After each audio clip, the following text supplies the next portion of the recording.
Alright, so this is a port of a Pioneer deck that Aspiring Spike had played a little bit of, that one of our viewers submitted to be played here in Explorer. We're exactly one card short of the exact Pioneer list Spike had been playing. We've got a Planar Bridge in our sideboard where Spike had been playing a card called Ring of Three Wishes. It's just pretty reasonable swap in for a card that we're missing. It's another big card that does expensive things.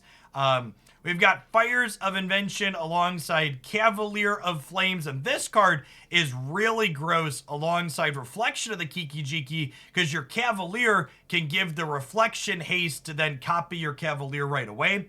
One of the kind of adorable gimmicky things this deck is doing is Cleansing Wildfire here says destroy a land. Its controller then gets a basic onto the battlefield tapped to draw a card. The thing to note about this is destroying the land isn't required for getting a basic. So when we have Cascading Cataracts or Darksteel Citadel in play, Cleansing Wildfire is actually a 2-mana red rampant growth that draws us a card to help us get to Fires of Invention and other 4-mana cards ahead of curve. So let's go ahead and pop on into some Explorer matches with this and see how it feels today.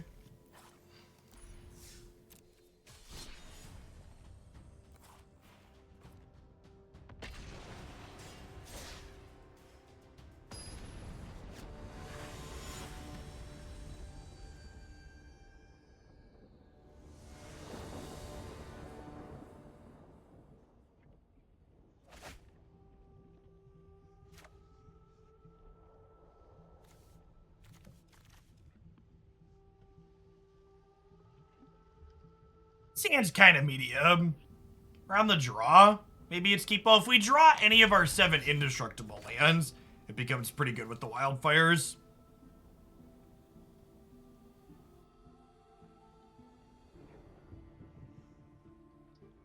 Yeah, feels like hand sucks keep territory for sure.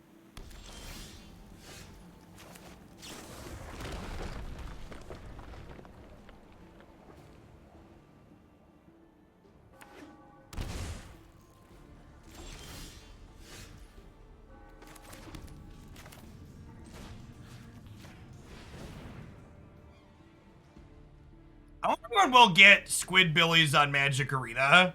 Thought not Seer and Reality Smasher are some fun Magic cards. Although, fun fact, reworking the mana system on Magic Online to support colorless mana is what broke Wall of Roots and a number of other things, so I'll be curious to see how messed up things get if they add those to Magic Arena.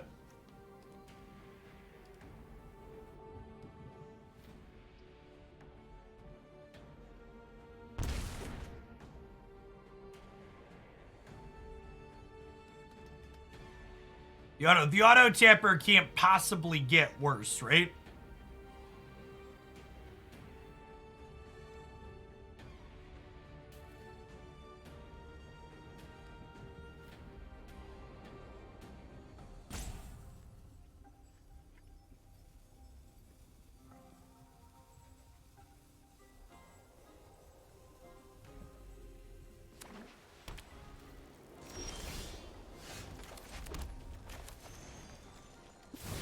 Strangle does at least hit Planeswalkers here, so not fully dead against Esper Control, but certainly not ideal.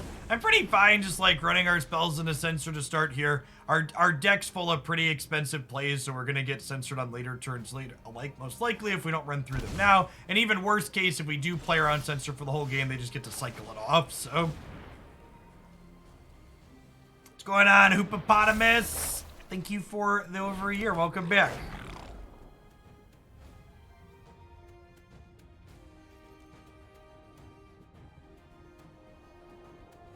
Yeah, I did not realize that the tone that everybody else was going to take for the video was very comical. So my bits were all recorded very straight serious.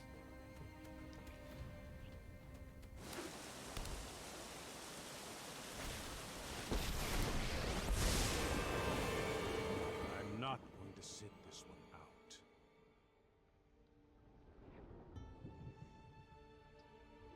Raid's payment structure model is the exact same as it was previously. I think the free-to-play in Raid is fine. But it definitely leverages FOMO and other stuff and loot boxes, just like most games these days. Yup, you're going down. It doesn't do really any forced PvP, at least not in a way that's really difficult. You have to do like some arena stuff for a while, but the PvP in the arena doesn't get like super cutthroat competitive until you're at like the top of Gold 4. You can also like do infinite content without ever touching the PvP. Yeah, nerf Chandra not being able to kill Teferi is big sad. Hold that thought.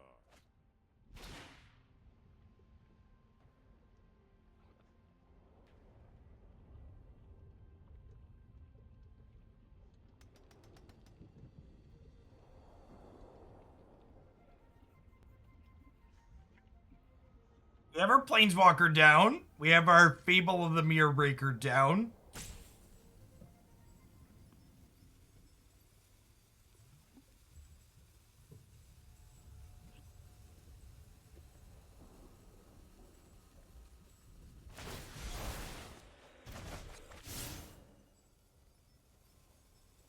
I mean, the Nexus gambling is inherently predatory, Silence. So anything with loot box style mechanics is inherently predatory.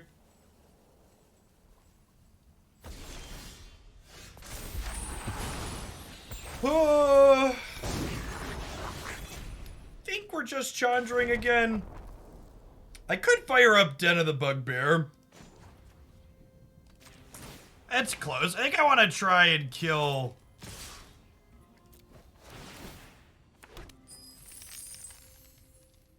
I'm gonna send the extra one here as well. Really should have seen that coming. It's a mistake not to kill Tef on the previous turn. Nah, I think trying to get the Planeswalker into play is good, but I also don't want to leave them with the Teferi for a long time.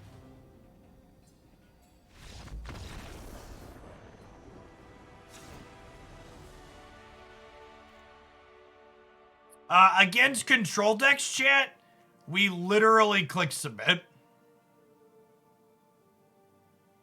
If I Cavalier, I was missing a land, press a pick. Because they got rid of the Chandra.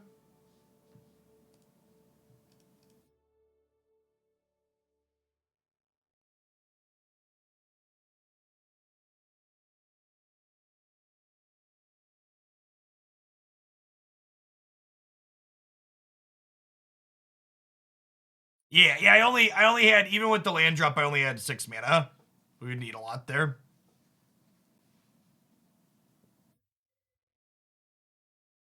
Chandra minus, kill Shark, attack Teferi, strangle Teferi. I didn't have enough mana for that, right? I only had 4 lands that turn.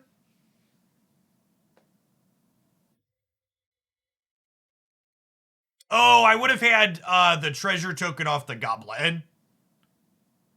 Yeah, it's probably a better line. I think you're right. Yeah. Make the treasure token.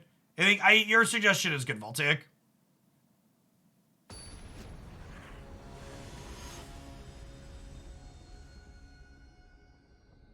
I agree with your assessment that was. That's why the detail's better. When you said kill the Teferi, I assumed you meant fire up my creature land, which I didn't have mana to do that turn.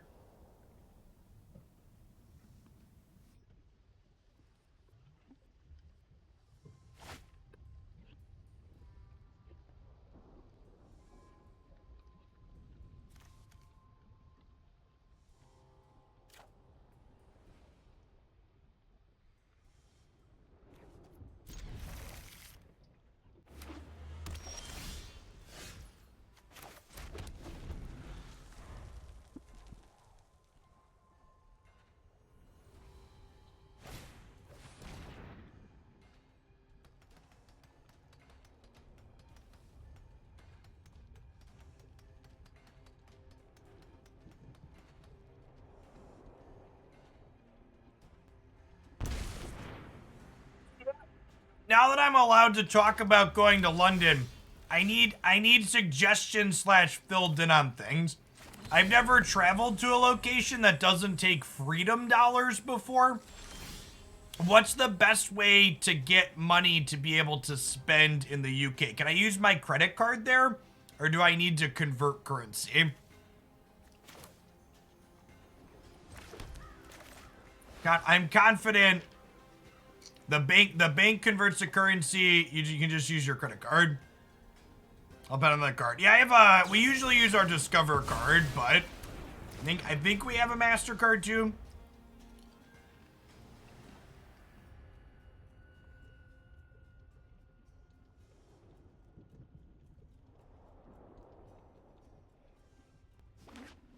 Credit card is the way. Usually you want to make sure you call them first. Okay.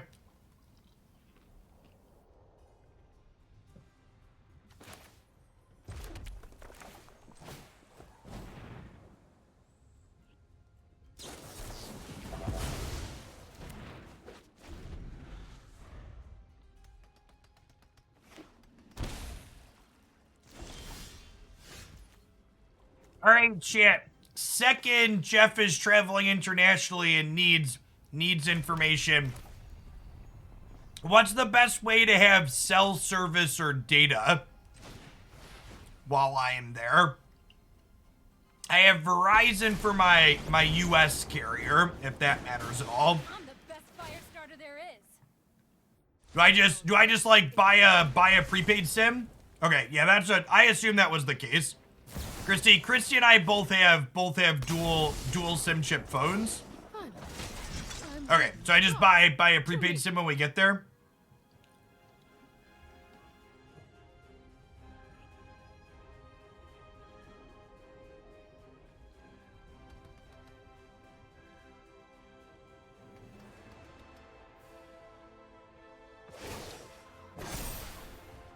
Strike fast and strike hard. You will regret this.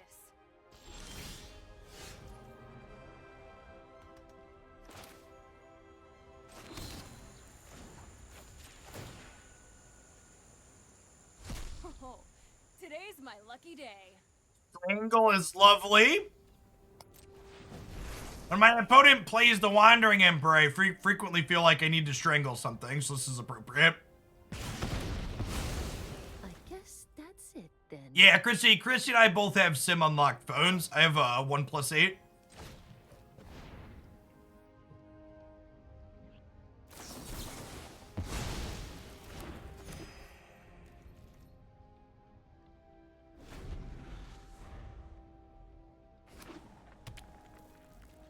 Verizon does international calling and data for $10 a day. Okay.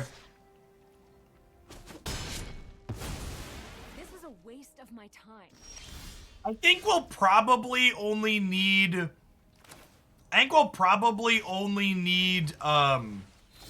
one SIM chip, because Christy and I will either always be together, or if one of us is going to be off on our own, it'll probably be her while I'm working for the couple of days.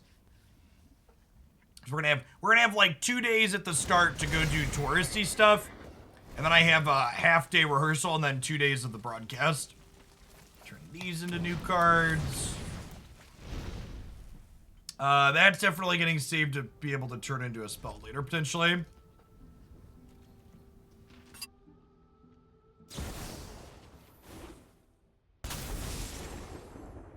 Anyone who harms my people must contend with me.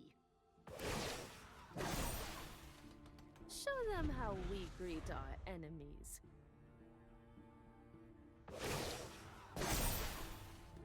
Remember your training.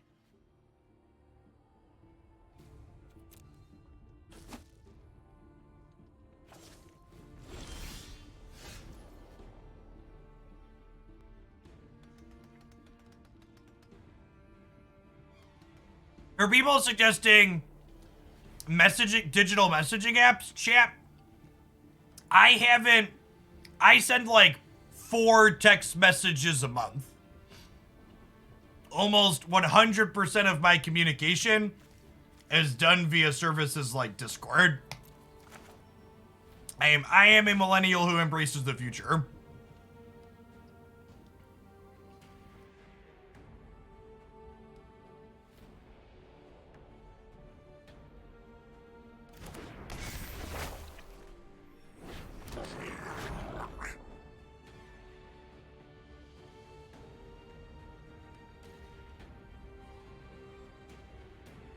Do I offer this trade? I feel like I'm supposed to offer this trade. Only gamers mostly use Discord. Chat, just don't have friends who are gamers. Easy solution.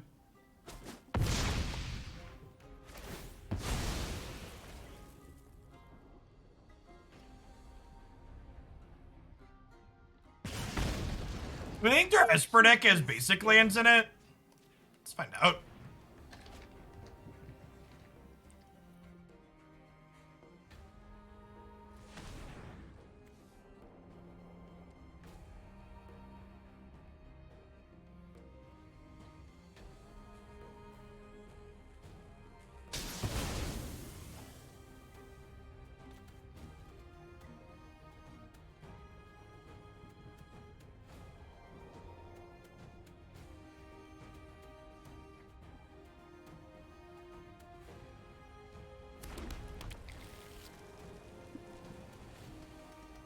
Do I want this to attack with next turn?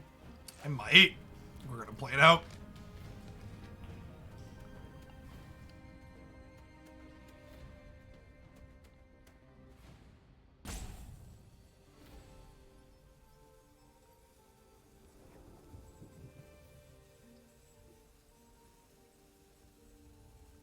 My credit cards definitely have chips in them. I'll need to figure out how the pin works.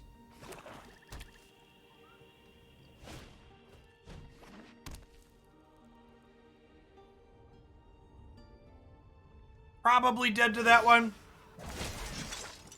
We must protect the people.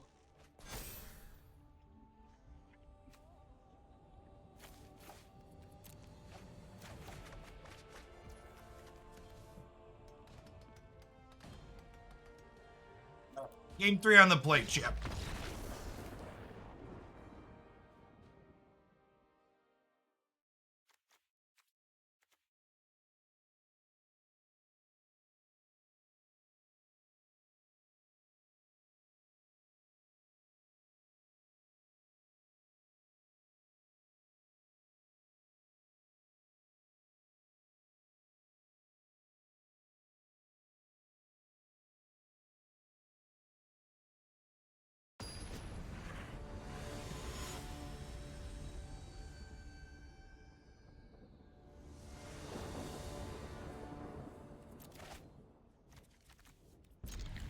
Yep. Our best try here is definitely the ramp spell. I think it's Snaring Bridge will be added historic. I hope not.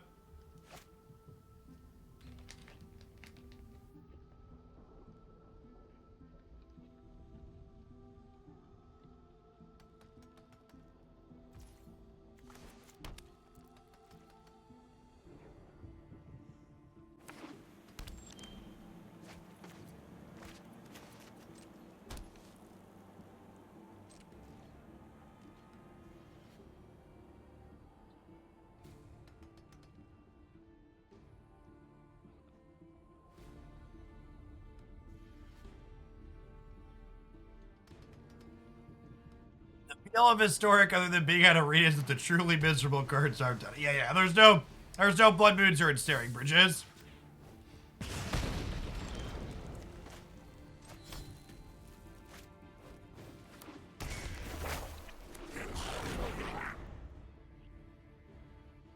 All the historic anthology cards are cards that weren't Pioneer legal sporadic.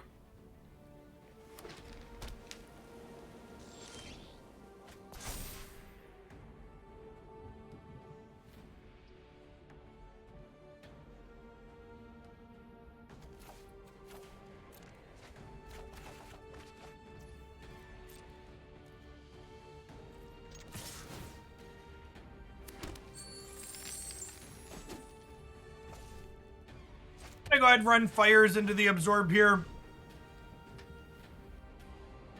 On the off chance they don't have it, we get to like play a Bonecrusher out as well. Didn't we just pitch those? Shh. Pay no attention to the shuffler behind the curtain, shit.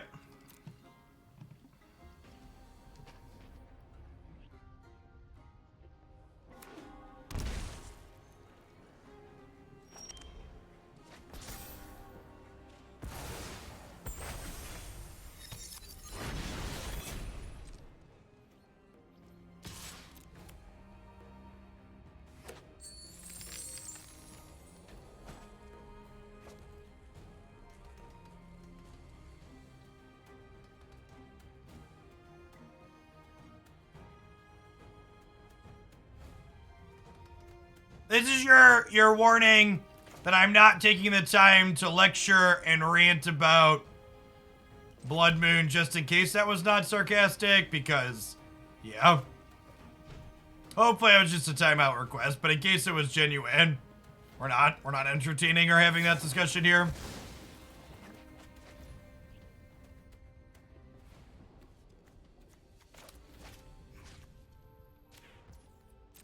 I bet they only have one of each basic ship.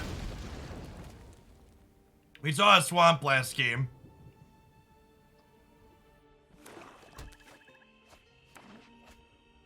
I bet this is Wasteland now.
I am the Emperor of Kamigawa, and I will protect my people.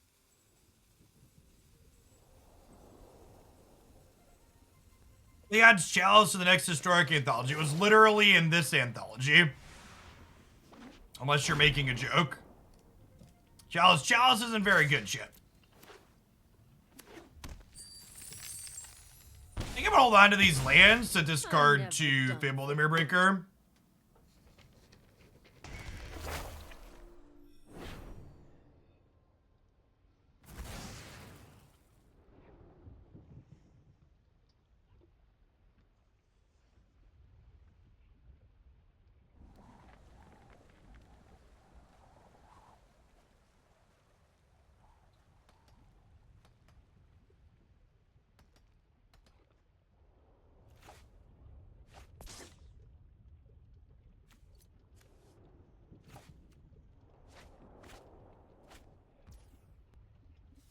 Okay.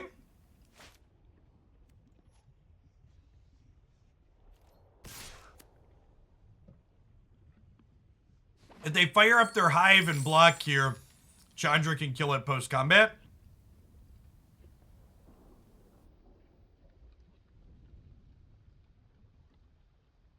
Yep, Karn gets to grab Crucible here, is accurate.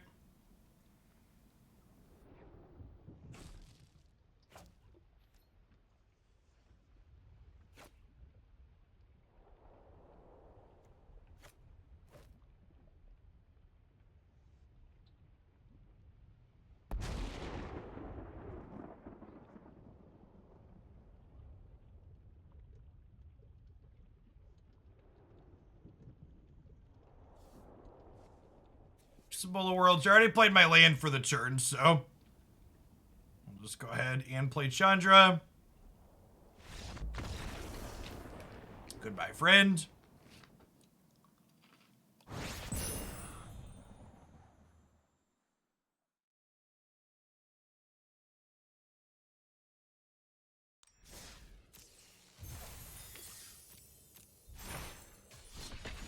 Is our whole sideboard a wish board?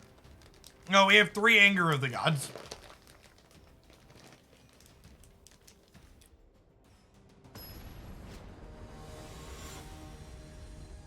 So let's talk about that though. So, Cleansing Wildfire and Field of Ruin are cards that you can make conscious deck building decisions to not get punished by. The only conscious deck building decision you can make to not get punished by Blood Moon is playing a fucking monocolored deck with all basic lands. That's it. If you haven't played with Blood Moon, I've played a ton of Blood Moon, chat. I've top-8'd 1,000+ player tournaments playing Blood Moon. It is a card that punishes people looking to play Magic the Gathering. Is the experience that it generates. I've Blood Mooned blue-red decks out of the game. That's just the play patterns it generates. Two color red decks often die to Blood Moon, even in formats that have fetch lands.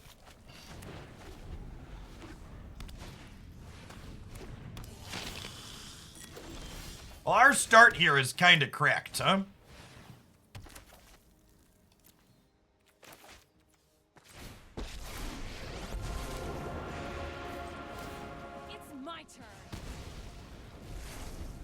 How is Teamer going? Worse than Jund, but still kind of okay.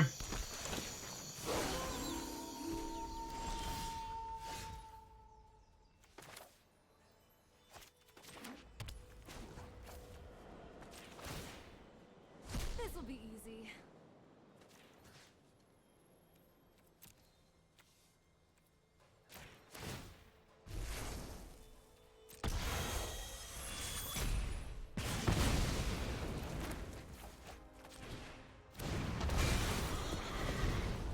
Alright, nothing to discard, but in for 8. Pretty decent turn 4.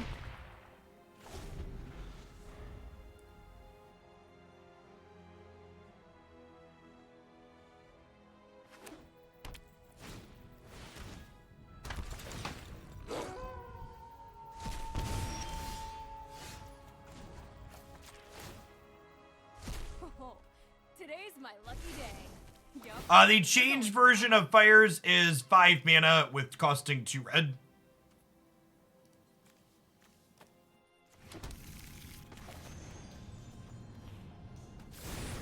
A lot of choices, chat. A lot of choices.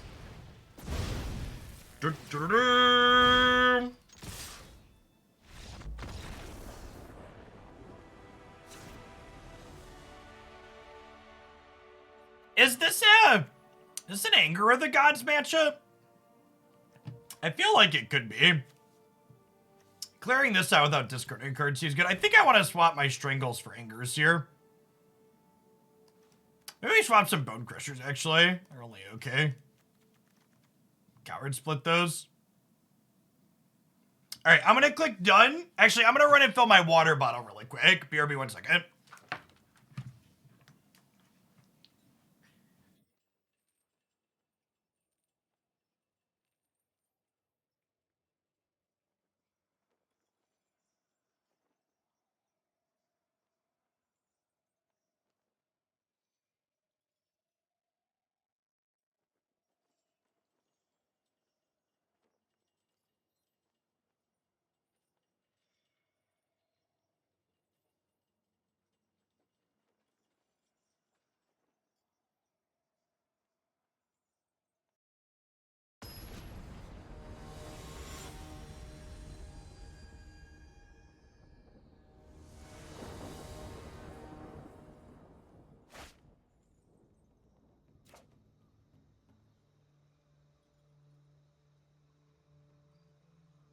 This has got to be a mulligan, right? Just no place till much later. This is lovely. I think I want the interactive bits. Hey, Jelly Bean. Thank you for the sub-gifty. That's super generous. Oh, I actually can't cast the Anger at the moment, huh? It might be useful post-Fires, though, still. And if it's not, we'll just ditch it to the Fable.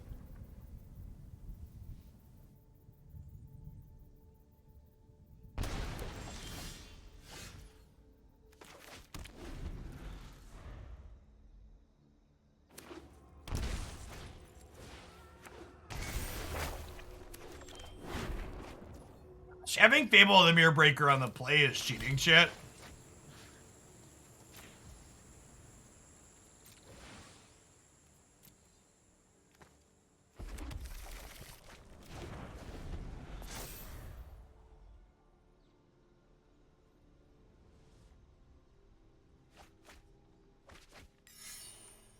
Discarded a Croxa. Yep.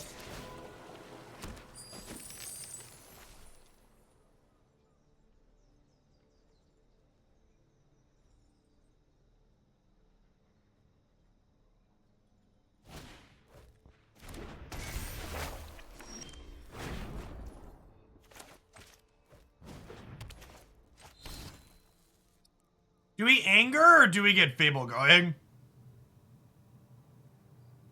I think I'm supposed to anger, right? And like next turn we can Cavalier into Fable.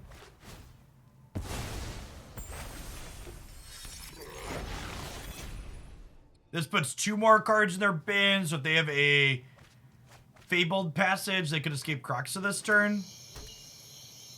Thoughtseize also lets them, they need to add 1 more card to the bin. Wow, super punish for not playing the Fable out, huh?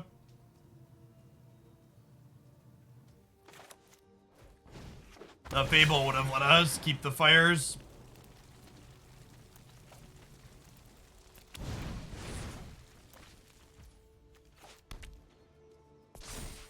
I think we're dead. It's like the 3rd game on the play.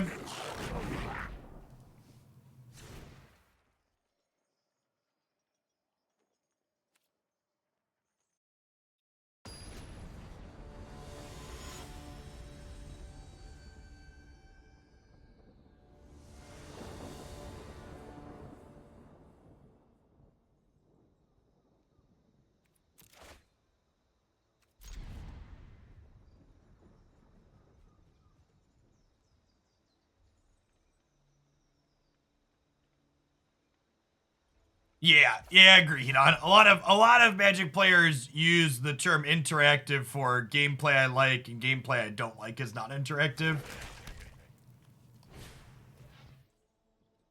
I think the descriptor a lot of card game players and Magic players especially struggle to describe that is the thing they actually want is player agency.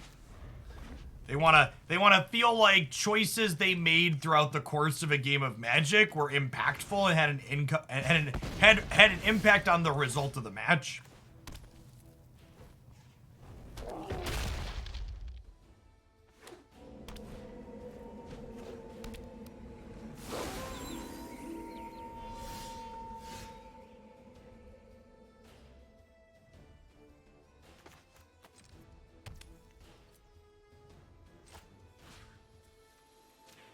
I'm ditching the Karn here. I really just don't have time to get this card going while I don't have fires.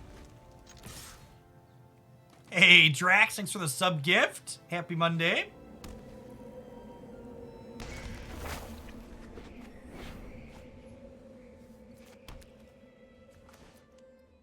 Attack for 4 to start.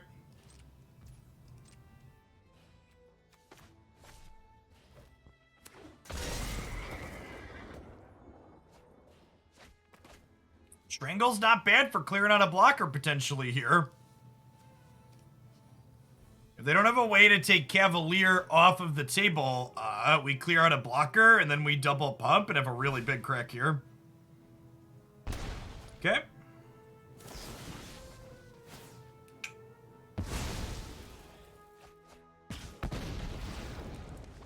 Wait, I have a den in the Bugbear, chat.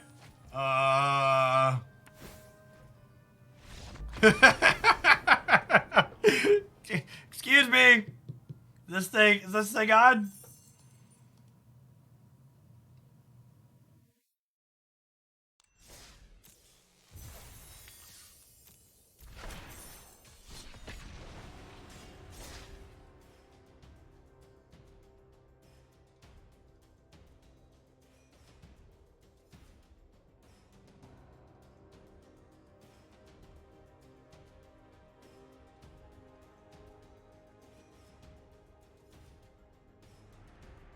I think this deck's very good, chat.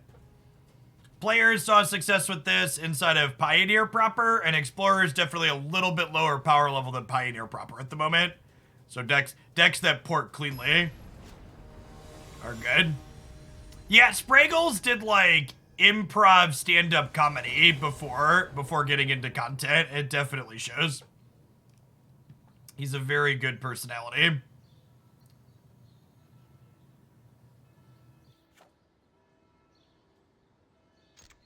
Well, to be fair, I think Thoughtseize is supposed to be in their deck post-board against B-Puppy. But I agree with you, they were probably in a spot that they shouldn't have been casting it there, but I don't know. Taking the Strangle wasn't bad necessarily.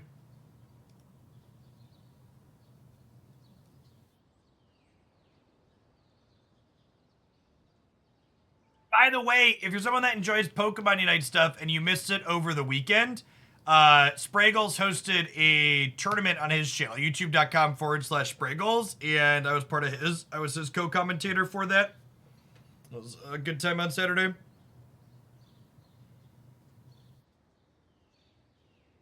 Yeah, we had like it was a long day. We were up for like almost 9 hours.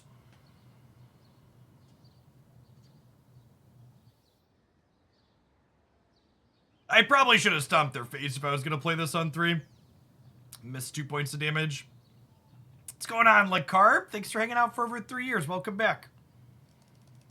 Good afternoon.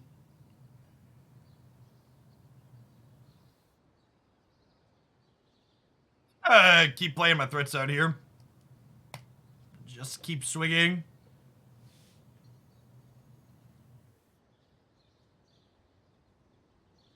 Spraggle's live stream was on YouTube when Megas. He is not a Twitch partner, so he splits his time streaming between the 2 platforms. He's a lot bigger on YouTube than he is on Twitch. His YouTube channel has like 130,000 subs.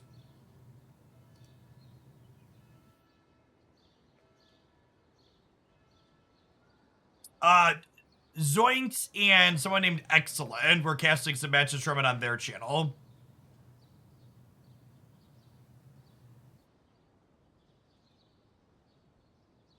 Yeah, I posted it on Twitter and in the Discord server. I don't know that we're gonna beat Active Kalitas yet. The Zom boys and girls are here.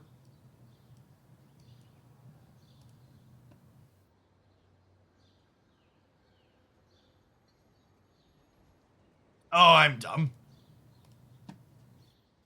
I can't stomp this. They have an activated ability.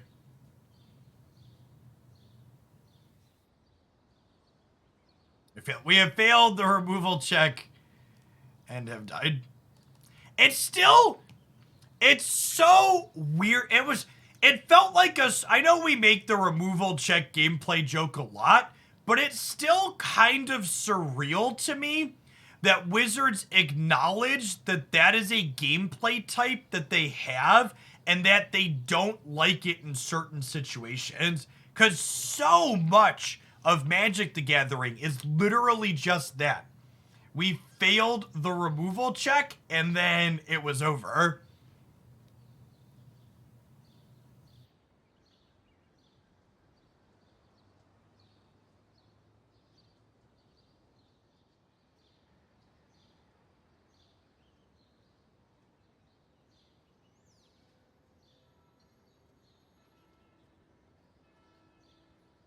It's one of those things where, like, I don't even think that they're wrong. I don't think that, like, acknowledging that removal check gameplay is kind of mediocre is a bad thing. It's just, like, it's so weird for them to say that when it describes so much of their gameplay.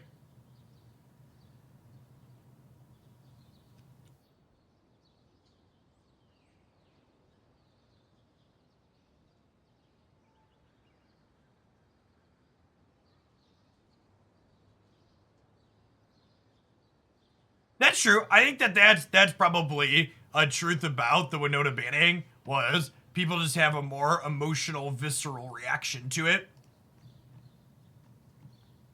Is almost assuredly the case. We got our rampant growth on 2. We got a removal spell. Let's do it. Sign me up. What's going on, Hucklebear? Well, so in Muxus's defense, Lampton, Muxus isn't really removal check gameplay. Removal's not very good against Muxus. So, yeah.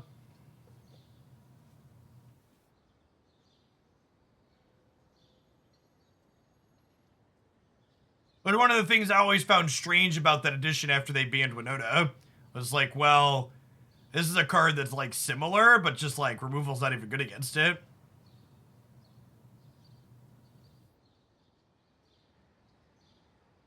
Fires would have been a very good draw here. Being said, our hand's not bad. To go Field of Ruin, cast this Fable, Strangle the Harvester. Yeah, but none of those are really removal check, Kyle.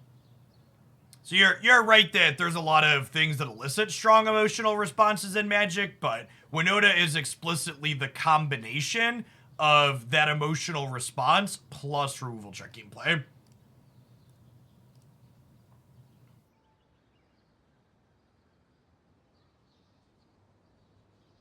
Get rid of that. I'll grab a land and draw a card. What's going on, puppy? Thanks for 27 months of Prime. Welcome back.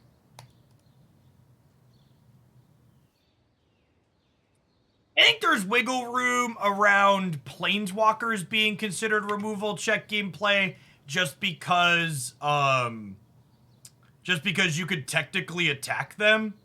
So there's you're right that like having removal for them is an option, but there's a second axis there that they operate on.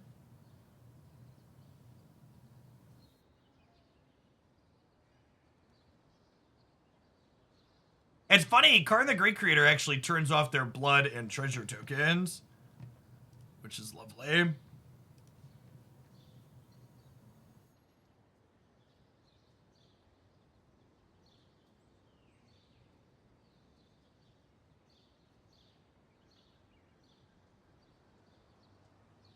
What are we getting with Karn here, speaking of?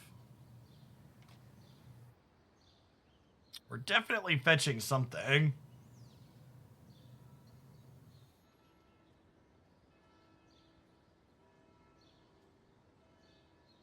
Yeah, we could, in theory, plus Karn to kill their blood token, too, is accurate. It's just a boat? I think it's a boat.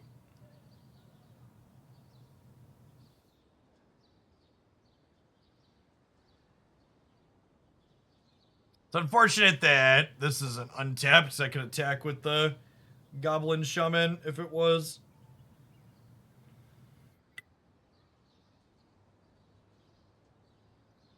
Oh, cleans up their reflection here.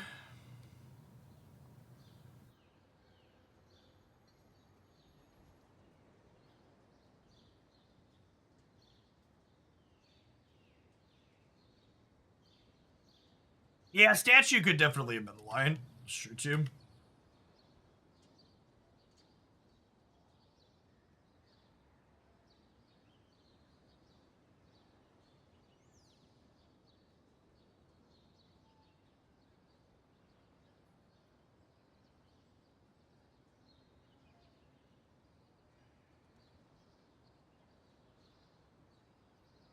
I have 4 cards in their bin. I'm gonna go ahead and let Karn live here so we can deal with the Cruxa.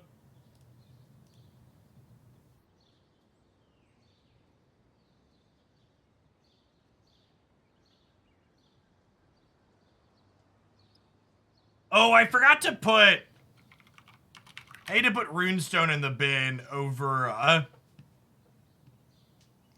had to put Runestone in the board over Grafdigger's Cage.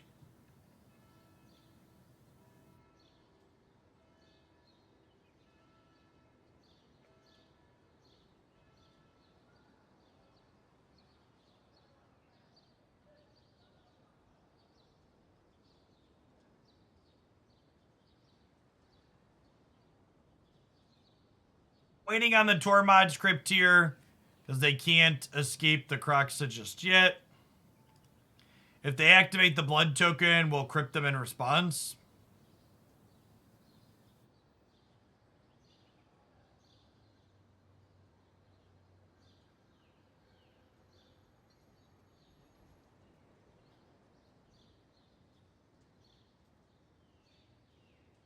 He blue-white play it out is literally threatening them with a good time. Yep.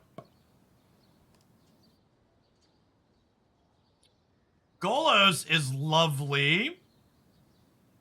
Lets me get a threat here into play while also crewing the flagship. See if they pass their removal check here on this guy.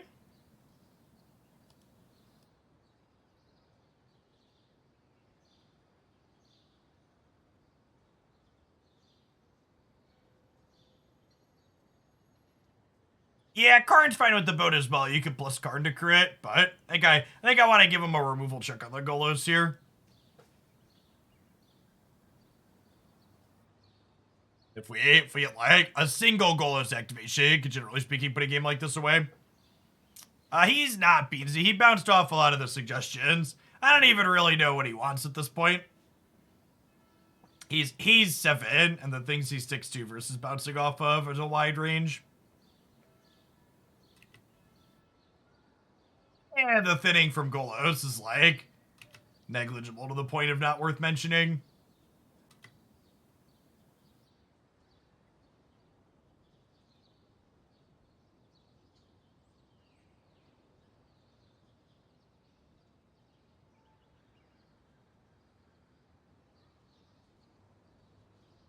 So, in addition to crewing the boat, the treasure lets me activate Den of the Bugbear.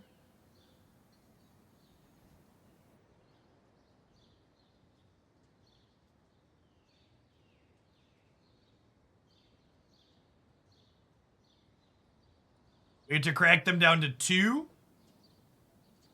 They shouldn't have any 1-mana ways to kill the flagship here, I don't think. They might have a fatal push for the den.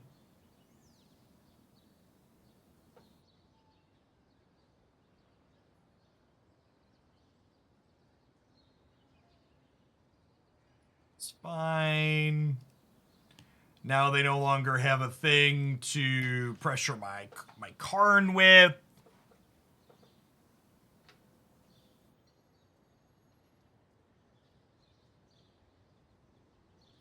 That's interesting thoughts, Derek. Maybe not. Especially since Fatal Push was likely to be happening there. It's kind of weird that Fatal Push is still on their deck against me, honestly. You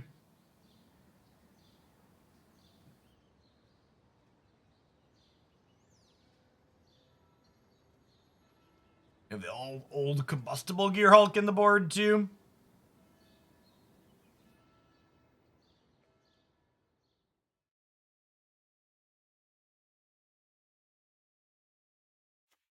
Reflect accrued vehicles that make a thing that's crude. It does not. Also, this is legendary, so you can't reflect it anyways. A non-legendary vehicle would not be crude, though.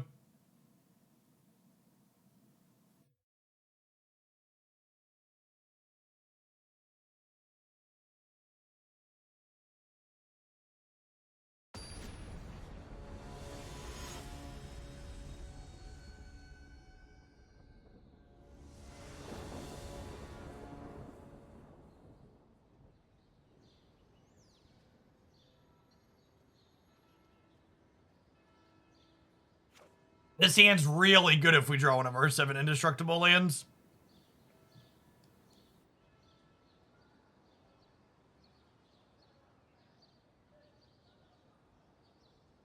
Come on, hit me, dealer. Womp womp. I think we just cast this turn to cantrip.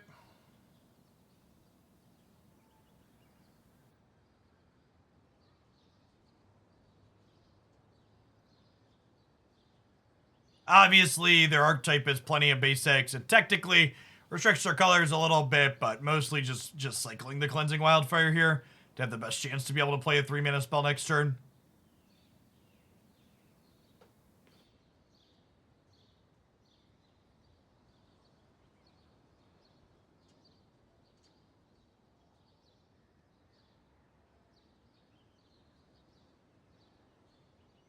"26 lands later, the Jeff Hoagland story.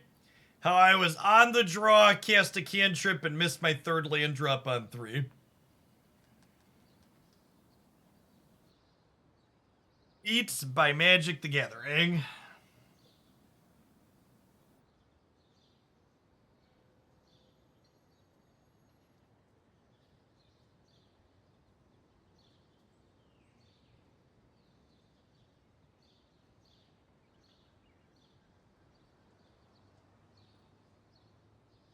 Keeping just 2-lander on the draw and missing isn't super surprising, but when you add the extra card draw in there to hit towards 3, you're pretty likely to get there. Obviously far from a guaranteed thing, but it is what it is. I'm actually curious. It's been a while since I've looked. What's the Hyper Geo 2 lands on the draw with the cantrip?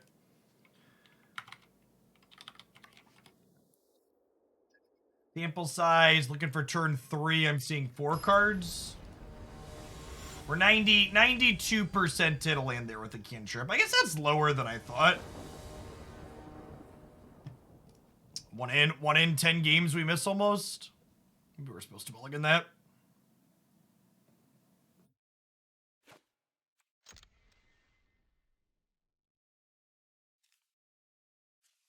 I'd rather keep Cavalier than Golos here. Okay, there's land number 3 or land number 4, depending on how you look at it. If you added the Jeff Hoagland factor, you're 50% to miss. That's true. The shuffler is rigged against me personally.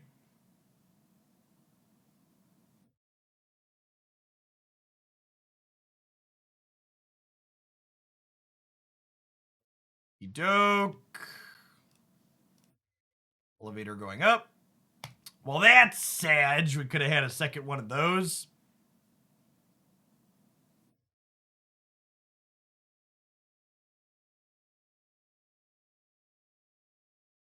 There are a bunch of primaries coming up this week. Arizona's like another one to know about. Wisconsin is tomorrow as well, I believe someone said.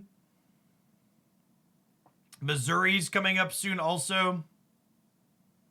If you're not someone that's super plugged in, just take a quick second, chat, and do a Google search and find out when your primary is.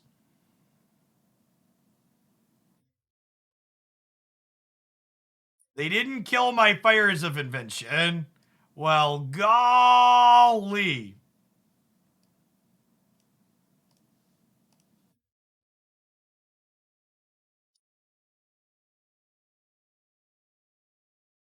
I could attack them here for a bunch, or I could blow up their lands.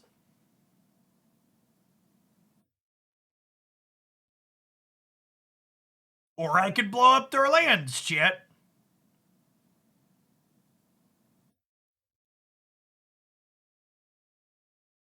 I just want you to know that I am doing this for you, chat. I am a man of the people who is blowing up lands because the people enjoy the lands being blown.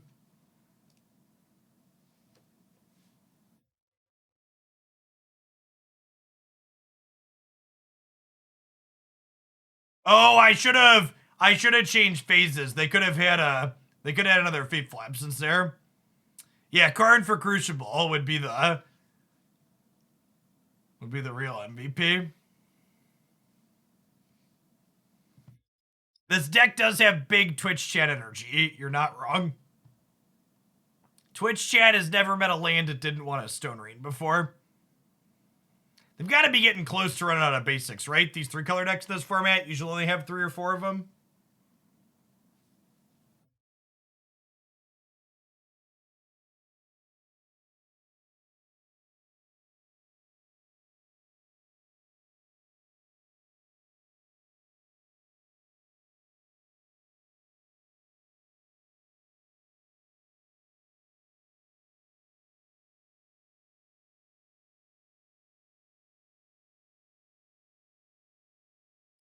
Hey, giddy up. I think I'm discarding these Bonecrushers. I'd really like to dig for a Karn, right?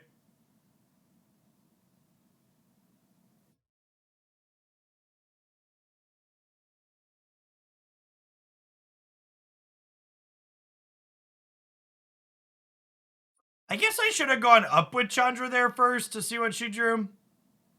Would have just been one of these, so it wouldn't have really mattered. Yeah, that all worked out okay. All right, ride, my friends, ride. Signor Ches, thank you for the 32 months. Welcome back. Appreciate it.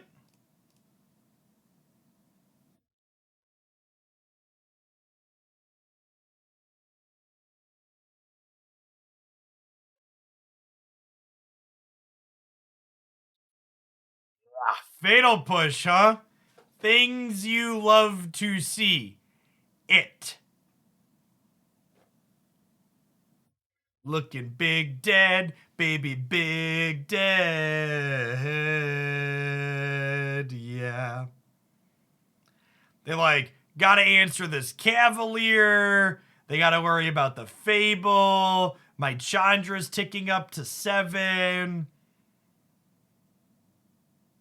The walls are closing in, Gandalf. Hop in the box.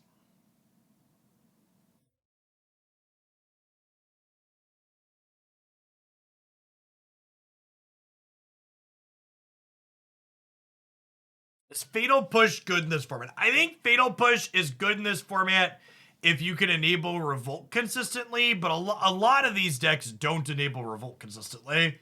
Like, I don't think Fatal Push is great in my opponent's archetype, but it's, like, notably very reasonable inside of, like, the red-black sacrifice deck.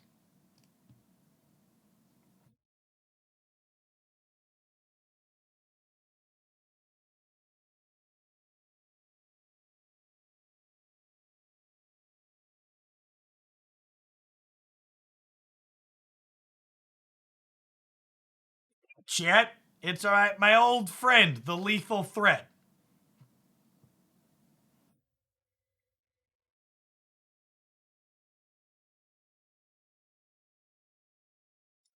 March of Wretched Sorrow. Okay? Okay, that buys them a lot of time.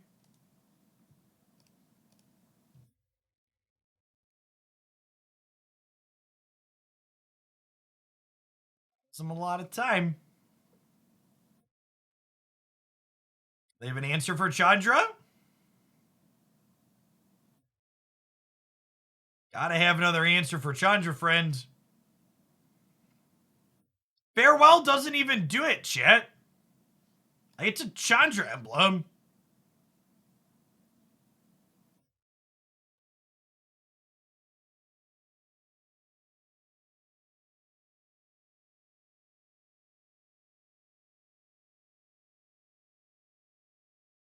This is the way I cast my spells, cast my spells, cast my spells. This is the way I cast my spells. Do do do do do do.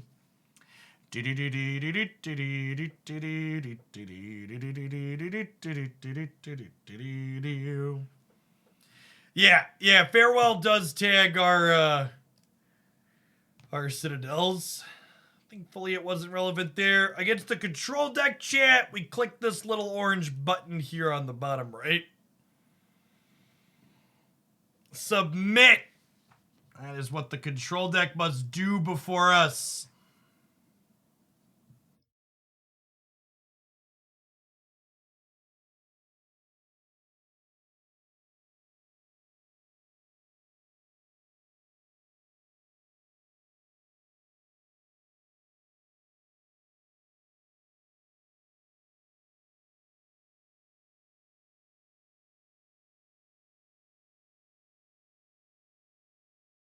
What turned me off of Immortal Phoenix Rising, I have never experienced a game where the puzzle mechanics are punishing. The puzzles in Immortal Phoenix Rising are like the Dark Souls of game puzzles. You like miss a jump or like get something wrong, and instead of just having to redo the part you messed up, you have to like start the dungeon back from like really far back. The checkpointing in the puzzle platforming was atrocious. Immortals! Thanks for the 4.5 years over the last long while. Been around for a lot of it. The paper to Hex and back. To whatever this silent pantomime Magic the Gathering we're currently playing is.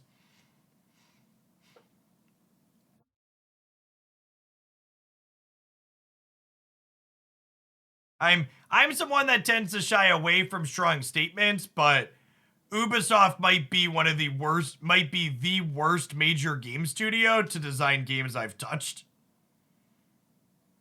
It's real. Their stuff is like real bad. We tried Assassin's Creed Valhalla, had a lot of like Assassin's Creed Valhalla might have some of the most mind-numbing combat in any modern game I've touched. I think I'm putting this back on top of my deck. Am I actually? Nah, I'm gonna decline here. We're a Fable next turn, right? I played It Takes Two. I have not.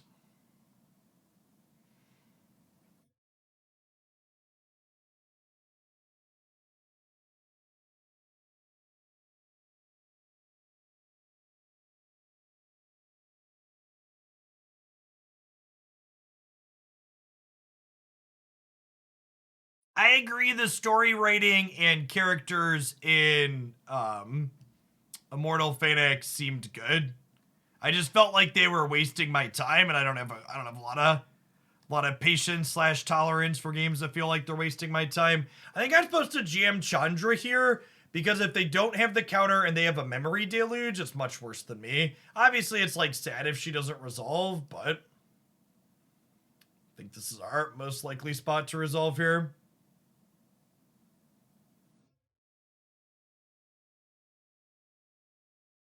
Yeah, as someone who played like Ghost of Tsushima felt like it was just like Valhalla combat, but better. Karn dies to Wandering Emperor when you down tick. That's a good shout. Another reason to wait to play him out.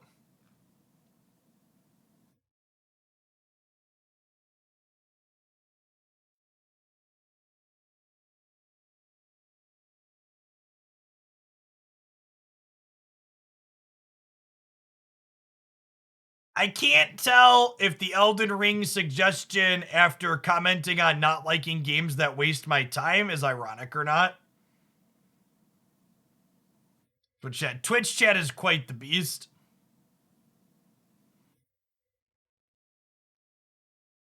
Well, so for the record, Slim Wenzy, I actually think the lack of forced stealth in Assassin's Creed Valhalla is a positive. I like that they offer a variety of ways to approach the situations. It's just the actual combat itself isn't particularly varied or interesting.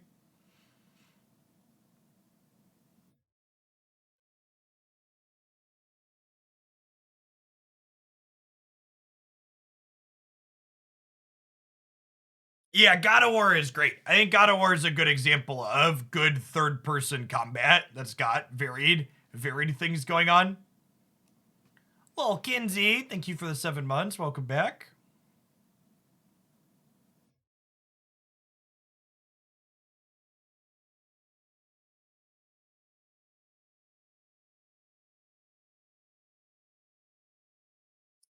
So we've almost run them out of resources with the giant asterisk that there's a memory deluge here waiting to be flashed back.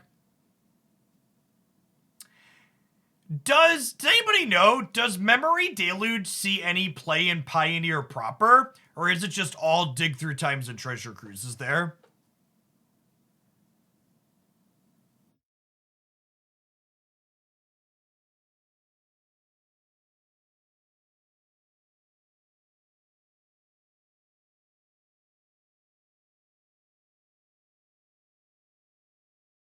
Control, they both see play. Yeah, that doesn't surprise me. Because, like, there's a lot of situations where Deluge is better than Dig, right?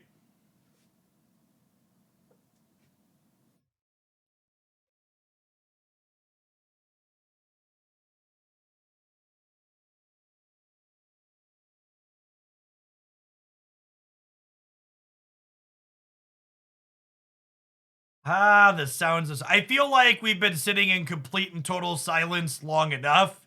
We'll have to, restart the client after this match so we can have a little bit of extra audio as a treat. I think I'd rather kill their castle than their Hall of the Storm Giants, but it's close here.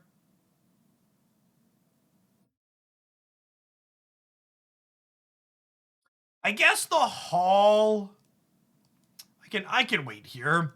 The Hall threatens our Planeswalker better.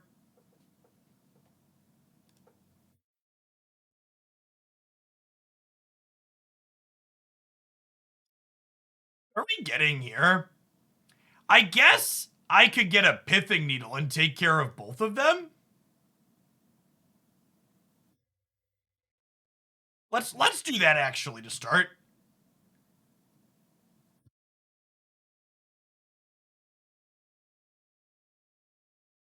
I'm gonna field them, grab a mountain, play Pithing Needle on castle.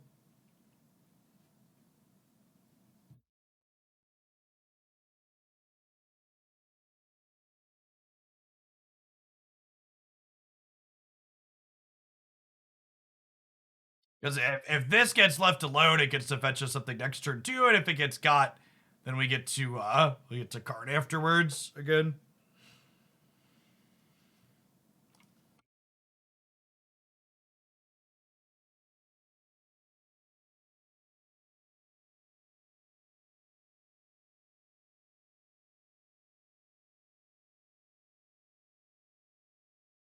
I agree for us, right? I think this is probably a Planar Bridge game. We get to down tick Karn. I didn't spend a wild card on Planar Bridge. I don't think. I'm pretty sure we had one.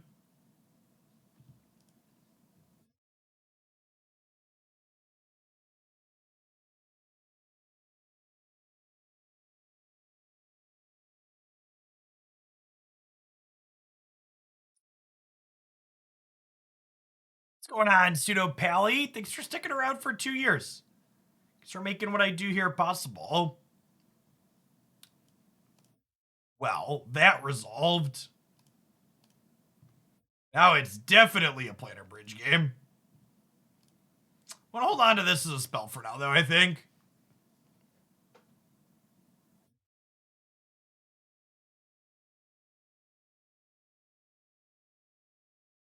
They're mousing over my land, so they draw Farewell. Feels like a Farewell. They could also be debating on if they want to Farewell before I Planar Bridge. Because the Farewell might be the last resource in their hand, right?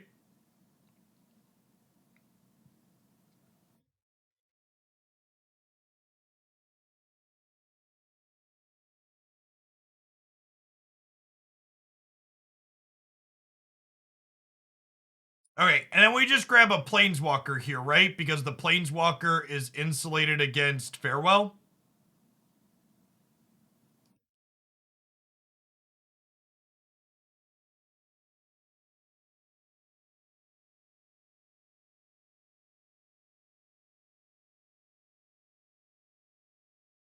I could have been right to grab Karn, too. If I would have grabbed Karn, we could have, like, cast Combustible Gearhulk or God-Pharaoh statue. They don't have a Farewell, and they're dead, chat. We definitely deserve a little bit of audio as a treat after we win with Planar Bridge. All right, this is your warning that my face is about to be large. If you need to look away in terror. Let's get this client kicked in the pants here and rebooted. Thanks everybody for hanging out this afternoon, by the way. Great to see over 900 people in here for some magic. But a few new follows. If you're new to the channel, welcome. My name is Jeff Hoagland. I stream full-time here on Twitch. I do a lot of strategy card games. We play a bunch of Magic, largely constructed here on Magic Arena. Historic and Explorer are the two formats I'm playing the most. However, we also poke at Standard and Alchemy on occasion when it feels like those formats are interesting. If you enjoy the vibes of the channel, you want to check out some of my other stuff, all the decks that I stream that are worthwhile end up on my YouTube channel. There's playlists on the front page for each of the different formats to find exactly what you're interested in there. We also do a variety of other card games. We're doing a sponsored segment for Runeterra, Riot's all-digital card game after we finish with this deck in about an hour and a half or so. We also been playing a lot of Marvel Snap. Has been my offline gaming addiction. Also do some other strategy games, play some Pokemon Unite. Just announced today that I'm going to be part of the Pokemon Unite Worlds broadcast team in London later this month, which should be a ton of fun. It's their first year of Pokemon Unite being at Pokemon Worlds. They have a $500,000 prize pool for it. Should be sweet for the teams competing.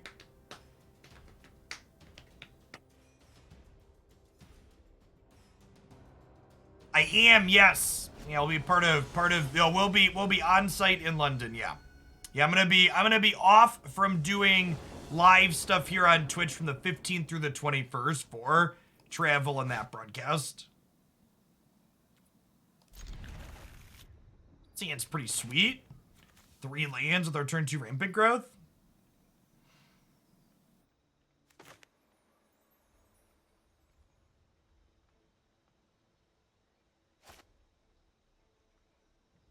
Hey, thanks for the 2.5 years, Robin. Welcome back.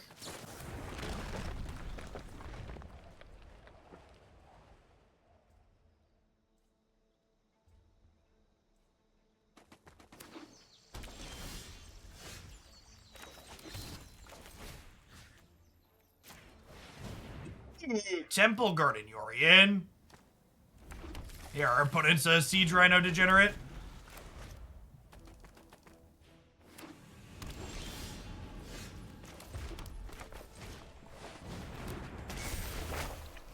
Are foreigners allowed to use the free British healthcare system? Well, my wife and I are pretty privileged as far as Americans go, and her job provides us healthcare almost like we live in a first world country, so we've got that going for us.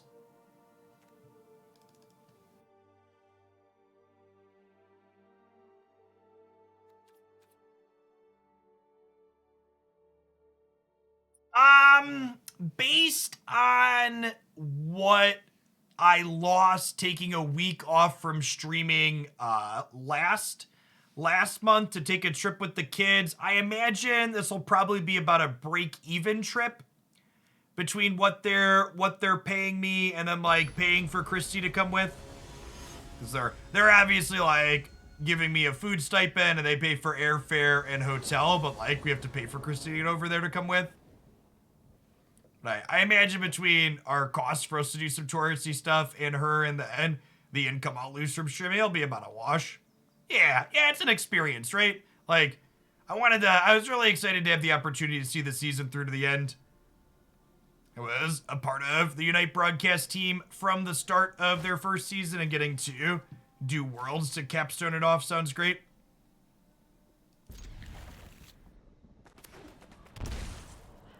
What's going on with the kids? Well, Jacob's almost 9, right? He's qualified to watch the others. Chat, for future purposes, that was sarcasm. We are organizing babysitters for the children. My wife probably just had a mini stroke that I made that joke on stream, but there will be adult supervision for the 3 small children, I promise.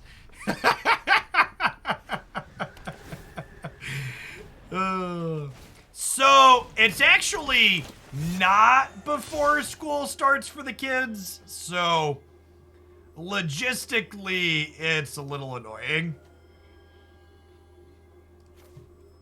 My kids actually start school on the 17th, I think it is, the 16th or the 17th, one of the two.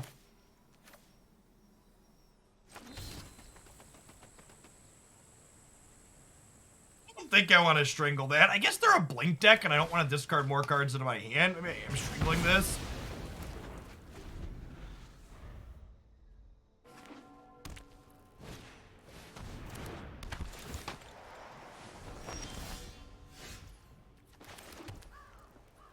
How greedy is it to Valakut both of my lands?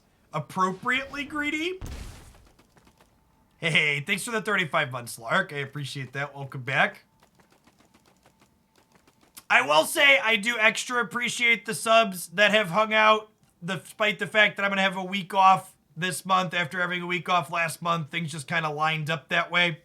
I promise I won't be taking a week off in September, barring any emergency things happening.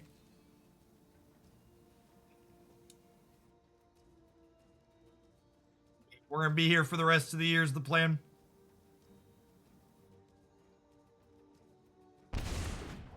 Wow, they actually took my Awakening. Okay, yeah, I think that's good. I don't have anything to do with the fires at the moment.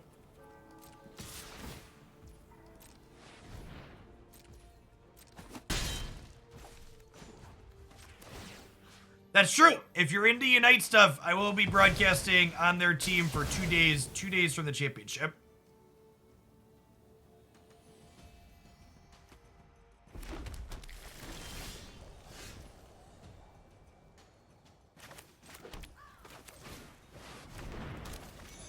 Step on Glint Sleeve Siphoner here. Well, the championship broadcast, Socio. What's going on, Do Run? Thank you for the over 3 years. Welcome back.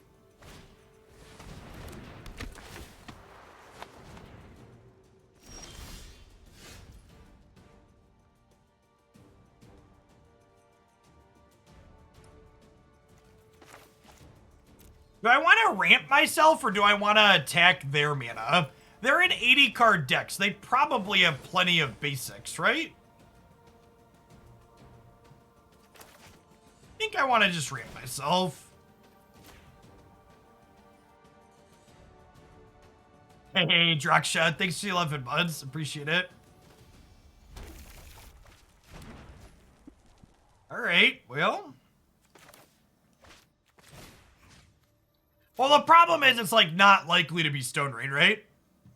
If they were a 60 card deck, I think we'd attempt the Stone Rain, but I think just like the Stone Rain's so unlikely to be something that happens here. Yeah, now I can hold this Blast Zone for Valakut Awakening, I think.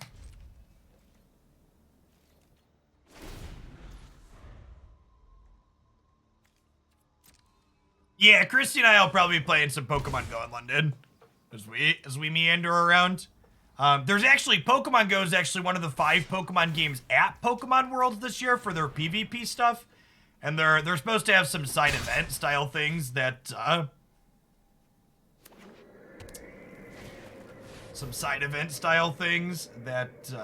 she's gonna do.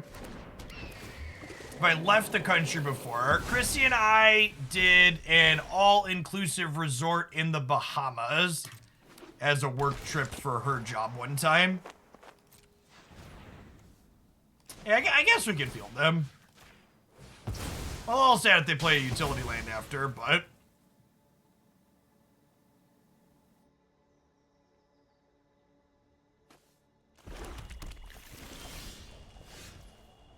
Ooh, a piece of candy.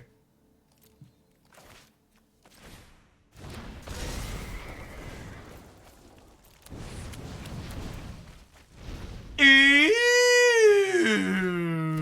Nom nom nom nom nom nom. I can't decide if this is better or worse than random.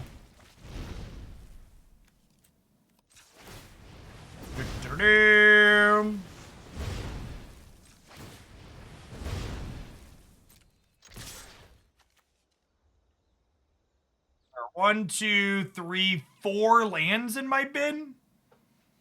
So when these die, they take 4 damage. So they have to like double jump here.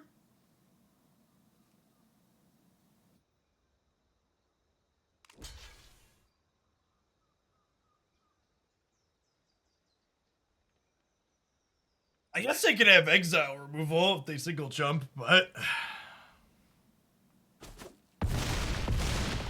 Alright, your move, Yugi boy.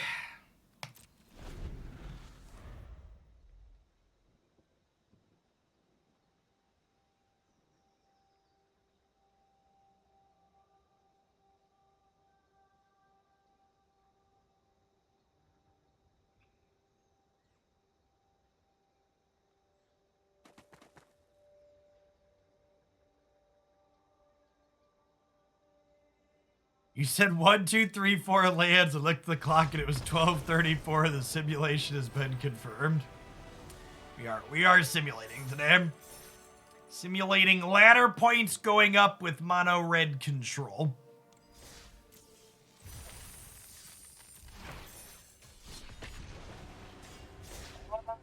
Ladder points go burr.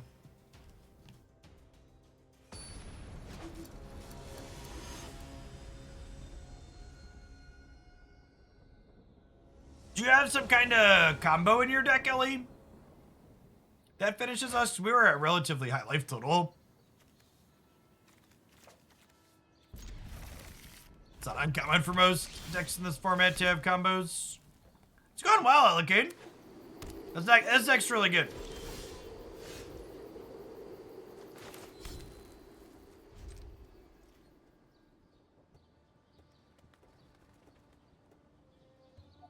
Rhinos and Kaya. It takes a little while to get going, though. Are they also a big red deck? Step on me, daddy.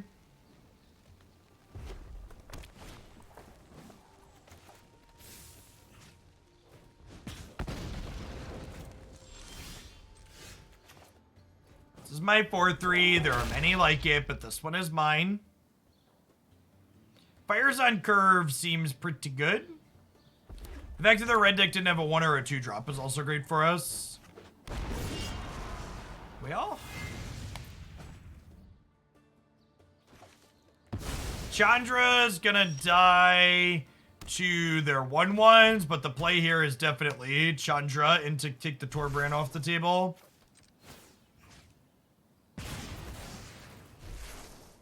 Stop, drop, and roll won't help you, buddy.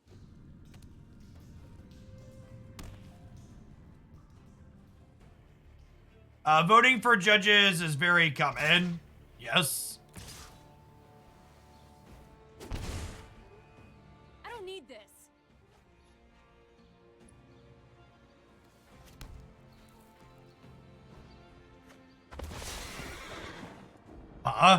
So we're definitely ditching this. I think I'm into Fable.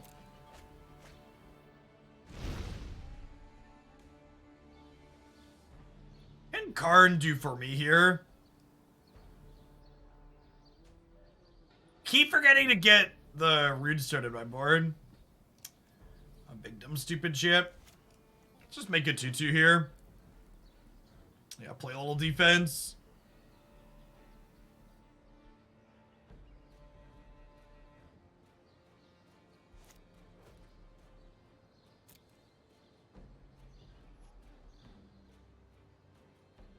Oh, we do have a spear in the board. That's a good shout.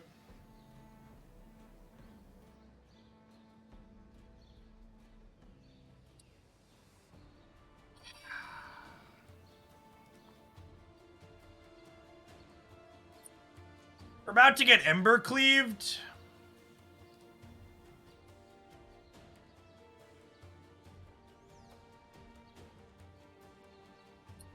Think this is fine though. I need to offer this exchange here, I think, because if I don't, they get to cleave this, then that basically kills me. Wait, did they miss lethal? Not quite, but close. I'm really surprised they didn't just cleave this and hit me for a ton.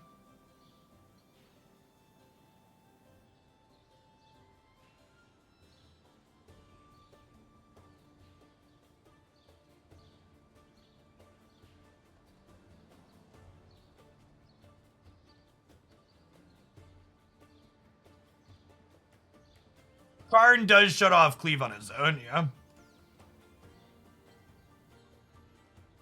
But he's probably going to die.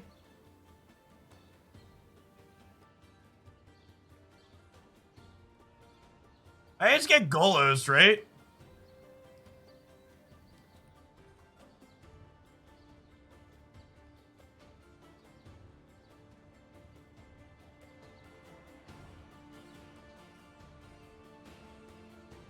Hey, Dr. Jazzin, thanks for the over 2.5 years.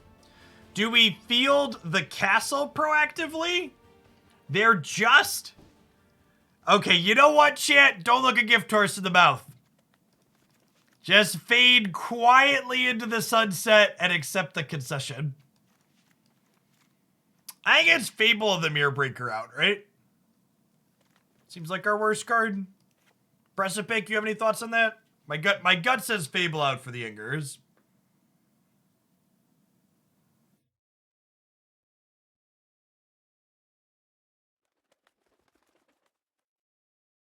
I think Karn getting Shadowspear is pretty nuts so here.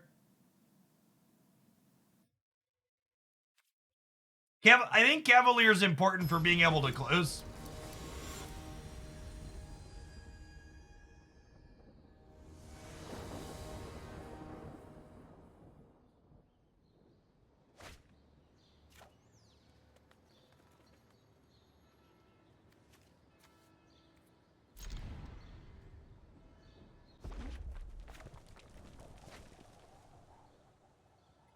Got my wildfires. Get out of here. Also, Like, the opponent's deck has a lot of utility lands in it, right? Like, Wildfire could even be reasonable into the mid-game where, like, we need to not die to a creature land. Yeah, I agree. I think Wildfire is uncuttable.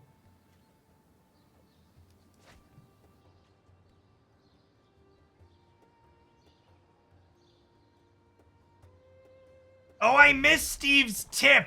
$13.37 for being an elite broadcaster. It's exciting to see you gain casting experience from your own tournaments and have it translate to an invitation for Pokemon Unite and now Worlds. Thanks, Steve. Sorry I'm a bad streamer. I think we murder the Annex here, right? Kill Annex, gain 1.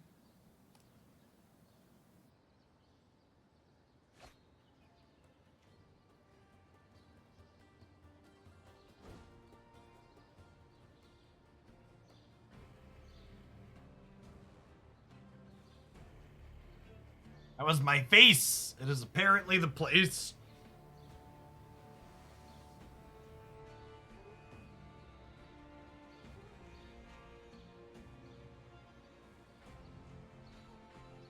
Yeah, Karn Golos sounds good here.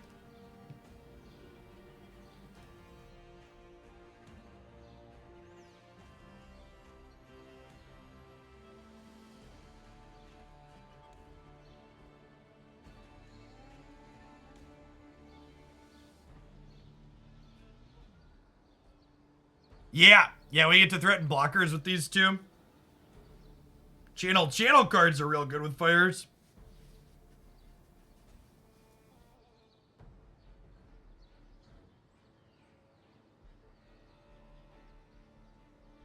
Yeah, I gotta be honest with you, and I'm sure some of you could have kind of inferred this watching my stuff. For the last month or so before these anthologies dropped, I really wasn't having a great time with Magic Arena, but between the balance changes to Historic that they finally had happen, and now we've got some fantastic new cards, these formats are great.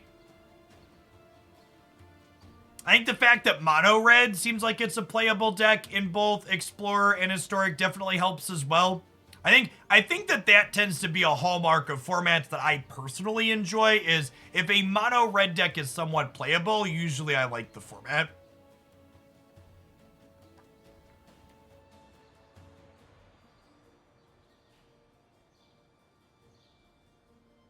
Yeah, now if only the client could have audio for more than 10 minutes. If only.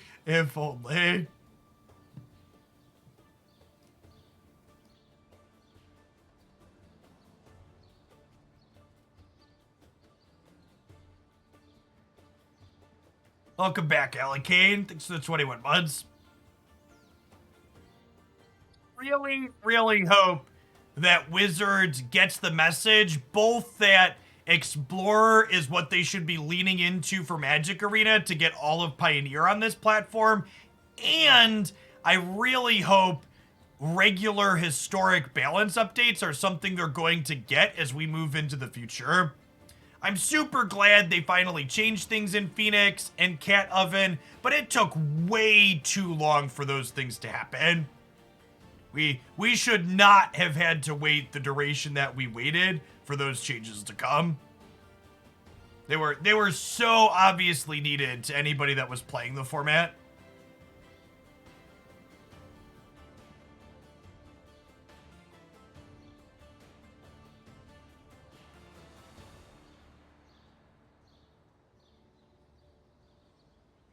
I'm just gonna go ahead and do this to use my mana for the turn.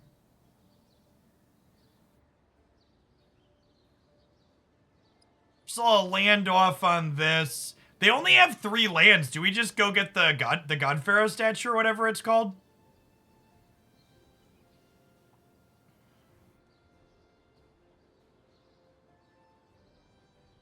Hey, premiums. Is Cat Oven still played Historic? I haven't seen it in a while.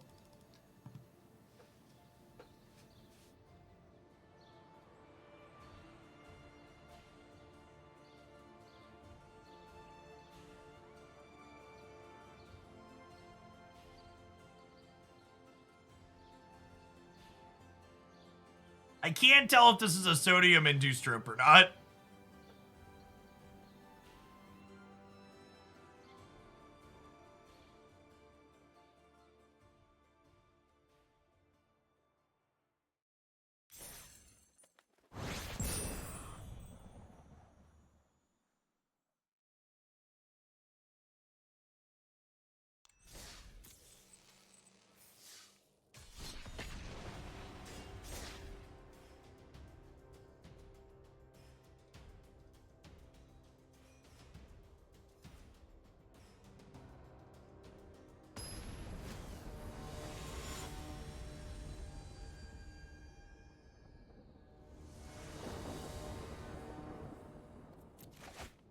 Runestone, maybe someday, not today. All right, I'm writing it down. Maybe we'll remember.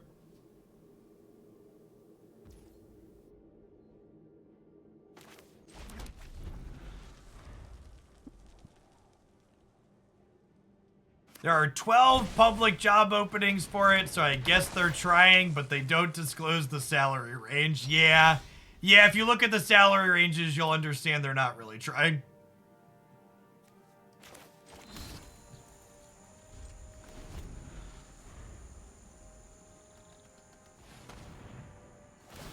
Are we gonna get punished for not having Runestone here too? Yeah, there's a Perihelion. Sedge. So the reason we need Runestone in our board, chat, is for this matchup. Alright, let's see if they got basic lands. Rats. Alright, hit me with a boat.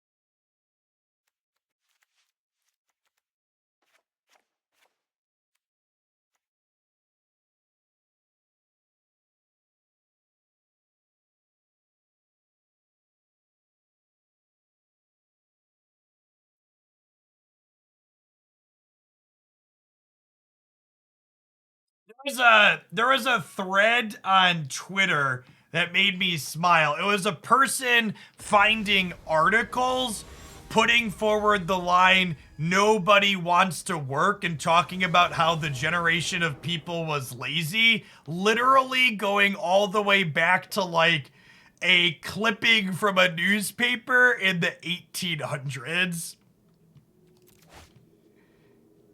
It's just like, yes, nobody has in fact ever wanted to work.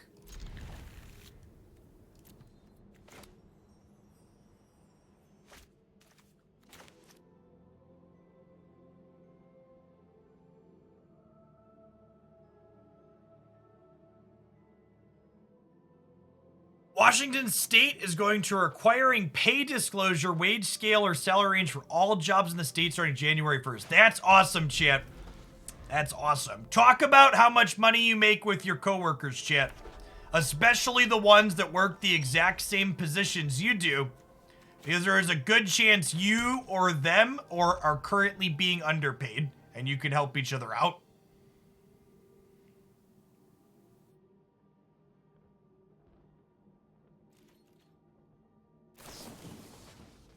It is a federally protected thing you are allowed to discuss.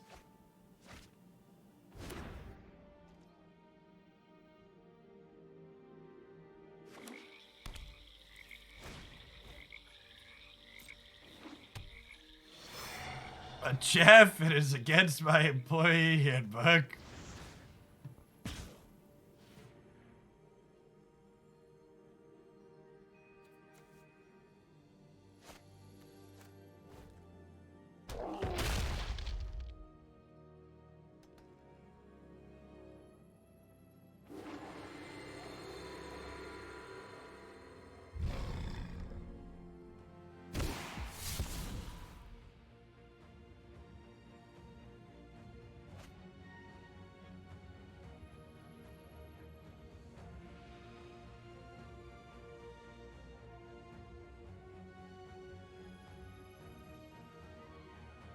Hey, thanks for keeping me around, Spaceman. Good afternoon. Why is Ledger Shredder a 1/3? We world may never know.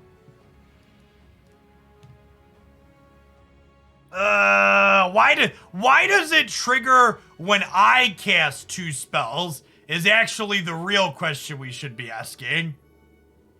I think its stat line is fine.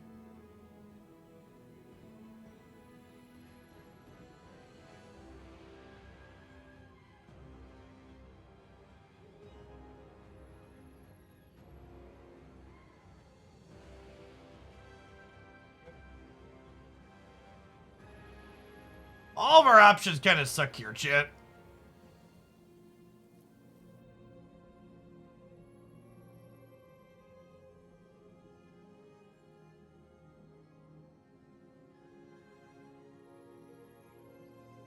I guess I could be getting Graveyard Hate, but we're just like, yeah, I don't think I can worry about Graveyard Hate, because we're just gonna like lose to their fair game plan.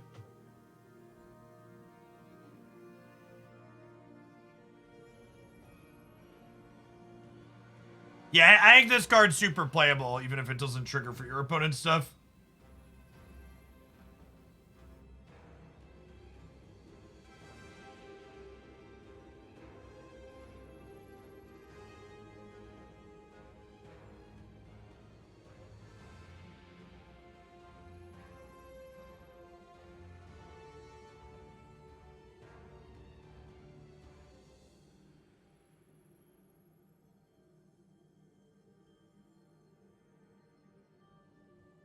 Four, five, six. I'm 2 turns off of this. No, I'm 2 turns off, right? Because this costs an extra one.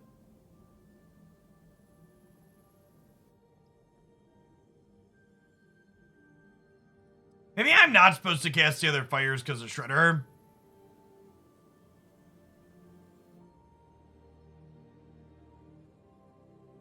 I'm gonna attack them for 6 and hope we can kill them next turn.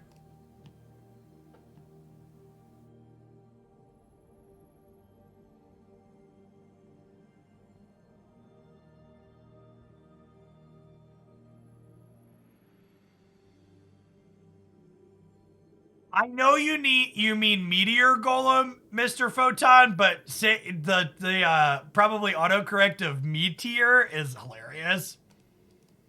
Especially when you consider the Vorthos of golems don't typically involve meat. This thing has lifelink?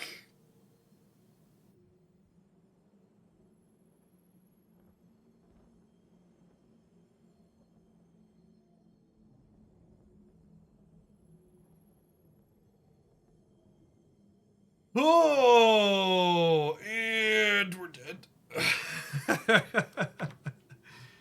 I'm really glad Winota is banned. Keeps us safe. I sleep comfortably at night because Winota has been banned from the format. And they had Brazen Borrower there too, so it actually didn't matter if I had found a hate card. They would have just Brazen Borrowered it. Look, chat, I'm remembering to put Runestone in my deck. It wouldn't have mattered that game, but in the long term, there will probably be games where it matters.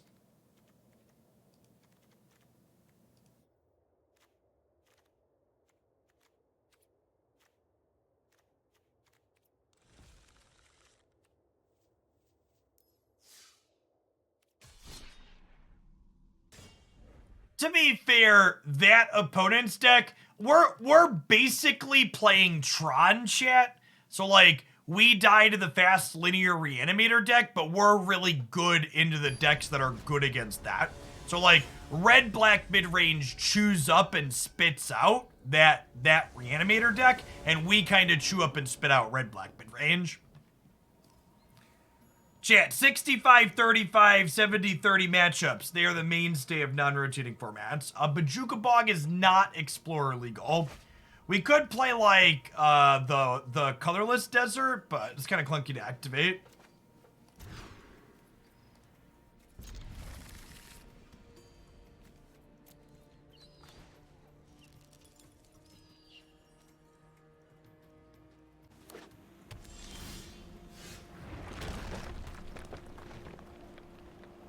You probably sneak one in there in paper for me. That reminds me, I've told this story before, but back when I played, to date myself here for a second, chat, I was at a Paper Magic SCG weekend, and one of my buddies was playing a modern side event right after the format released, and he comes up to us after his round one, and he goes, how does this deck ever beat a copy of Punishing Fire? It just kills all of our creature. Like, you beat it by calling a judge because that card's not modern legal. And he was just like, oh.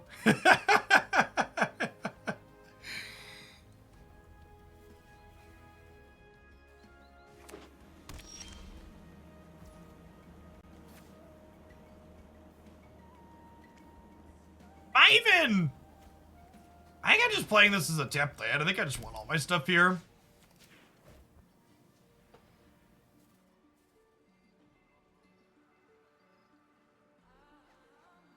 Yes, basically in check.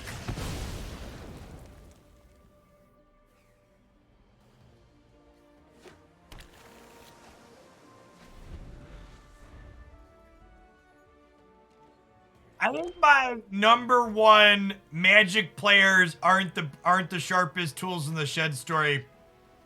Is I was watching a match to the side of me. I watched a player. They go, all right, I cast Splinter Twin targeting my Deceiver Exarch, and their opponent is like, okay, and they go, well, you lose, and their opponent's like, no, what are you doing? How do I lose? Can you explain it to me? And they were like, my friend told me when I put Splinter Twin on Deceiver Exarch, I win. And they, like, picked their cards up and, like, red Splinter Twin and red Deceiver Exarch, and then they ultimately ended up passing the turn. Because they actually just didn't know how their cards worked.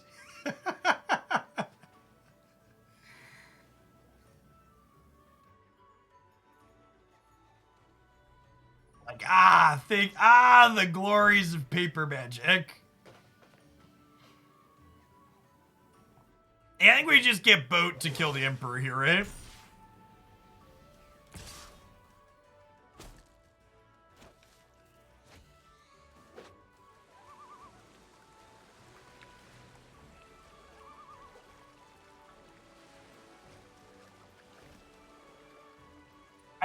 I think the Splinter Twin story is probably second. This is my number one Grinder Scum Days story from a situation.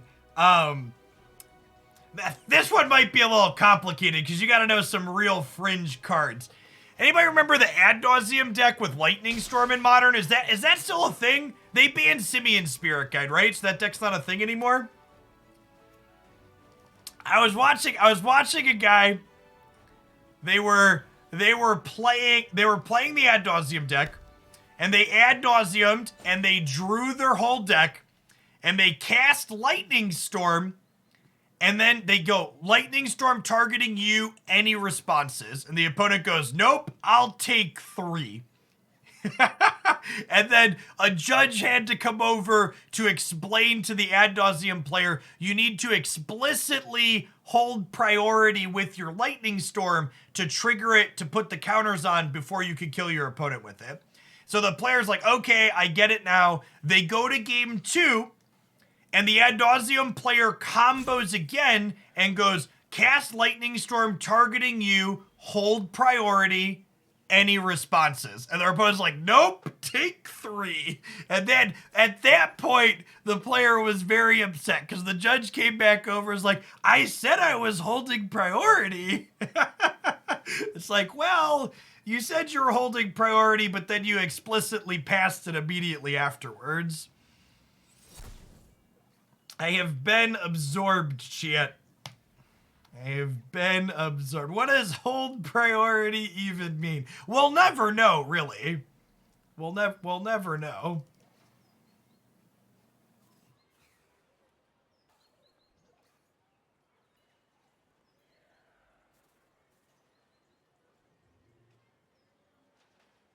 Magic is a fun and simple game, Mood. You know what?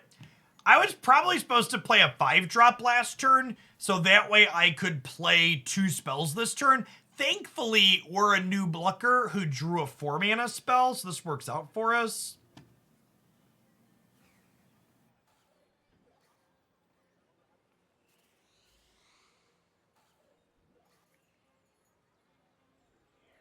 Can we continue Grinder story time? I have a lot of good Grinder stories, chat. There's so many good ones.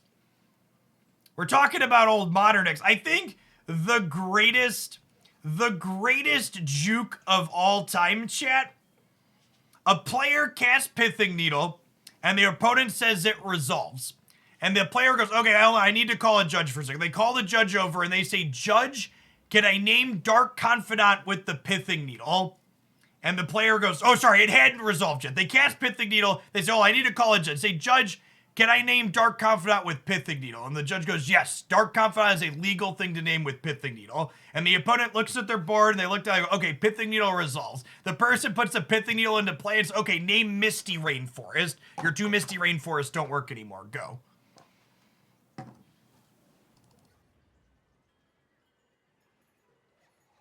I think we're casting Karn here.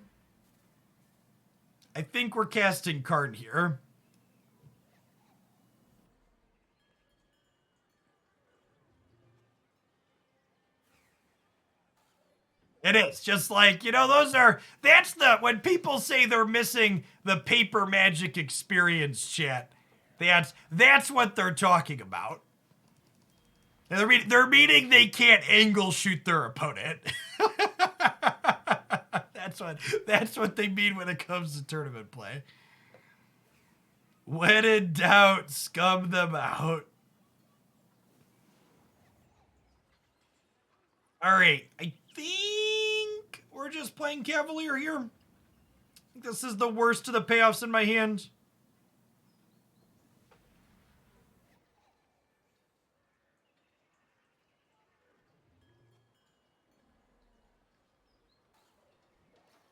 Am I discarding a card here? I kind of think I'm not, right? Yes, I will be on site in London for Worlds. Is a Planar Bridge angle? I don't have fires, but it feels like it might still be a Planar Bridge angle, right? It could just be backup Golos, too. I think it's actually just going to be backup Golos. I'll fire these up and smack him. He says before getting got by an Emperor down tick.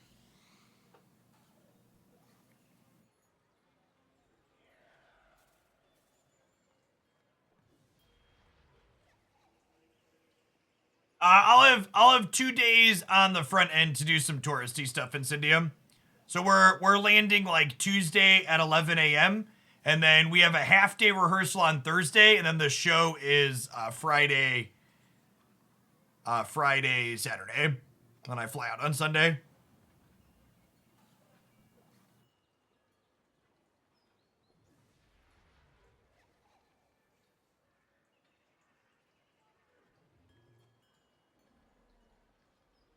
Okay, I think this is our second spell here. We'll lead Golos. Nah, I'm not worrying about a future Teferi yet. We'll cross that bridge when we get there, if we get there.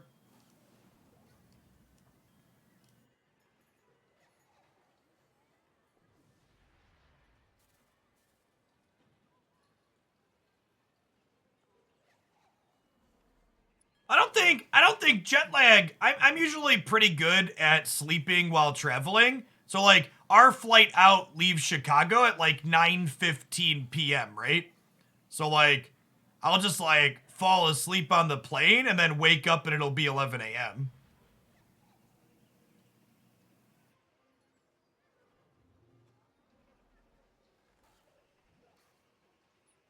I can't imagine. I've never done like Europe before. I've done Hawaii before, which is not quite as much, but the overnight flight getting to the wake up in the morning seems fine.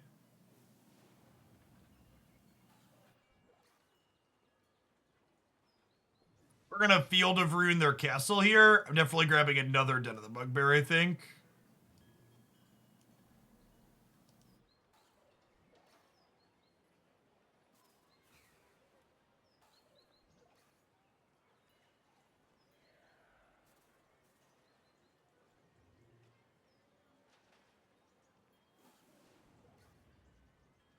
Hey.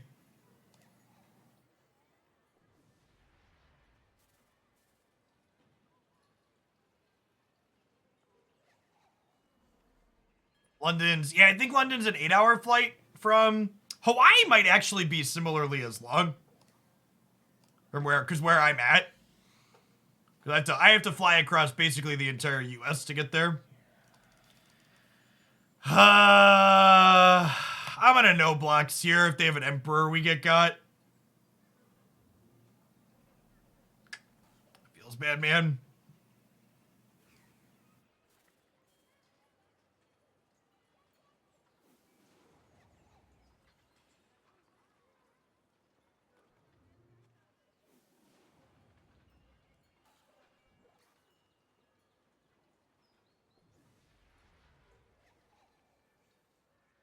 Okay, so I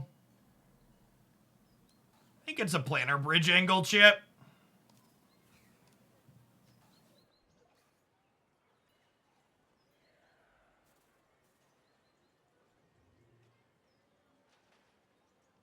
I actually really don't mind O'Hare Gap. People always complained about air travel. I really don't mind flying. I haven't done it in a post-COVID world yet, but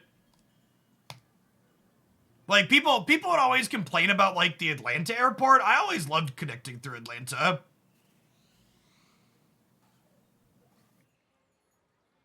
Lovely. This might be a Shadowspear game at some point. Probably just want another threat here for now, though.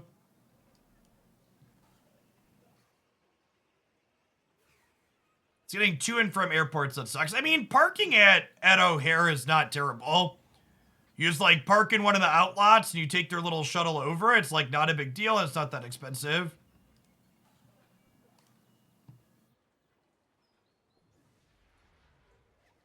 Yeah, we're definitely killing their castle here.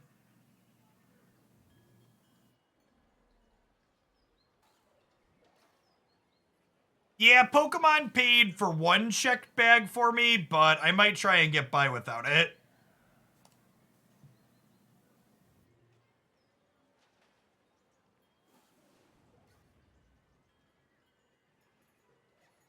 Oh my gosh, chat. We gave them the turn 12 make disappear value. Rude. I'm going to decline attacking here because I don't want them to attack Karn for free. 7, 8, 9, 10 mana. So not quite at Planar Bridge plus Combustible Gearhulk, but it's probably good enough.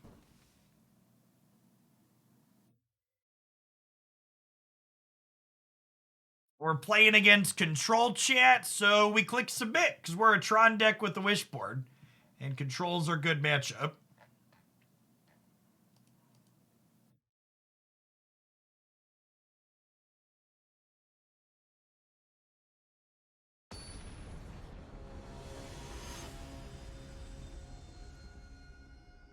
Looks 5, yeah. Yeah, I'm just barely over 6 foot. I fit okay into economy seats.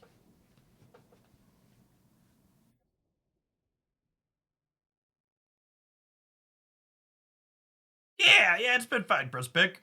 It's really not that much slower than the Ring of Wishes, right? It like has slightly less utility, but you don't have to actually cast the permanents you're fishing up.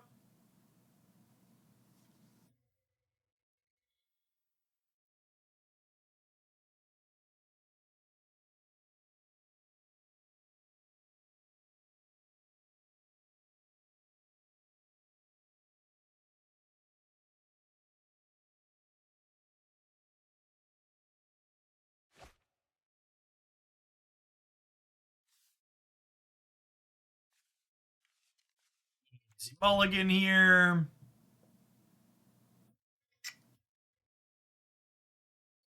We're on the draw, chat. We're on the draw.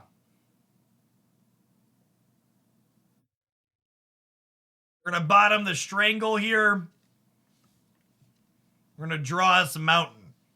We're gonna draw us a mountain or a Den of the Bugbear or a Valakut Awakening. even Field of Ruin is a mountain if we squint at it. Even Field of Ruin is a mountain if we squint at it.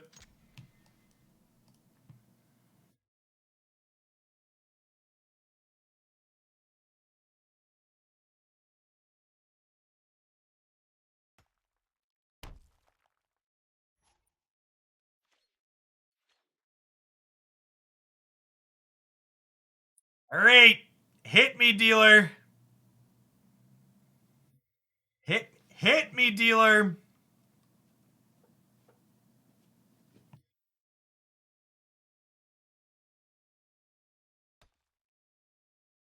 Survey says.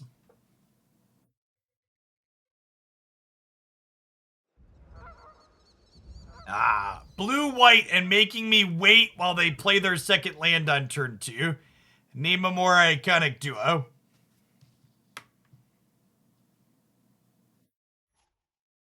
Oh no! Please don't Field of Ruin me.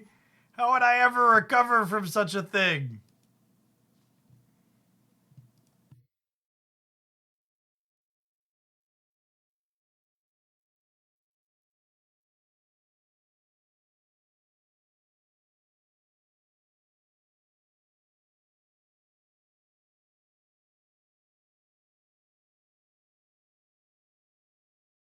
Okay. Shout out to you, opponent. I take back some of the bad things. Oh no! Chat! They've downgraded our cantripping rampant growth into just regular rampant growth.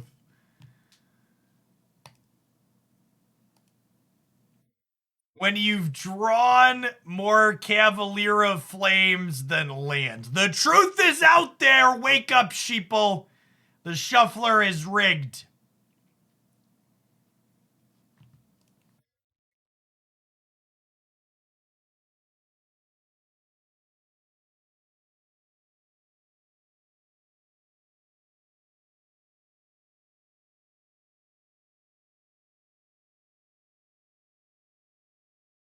All right, game 3 on the play.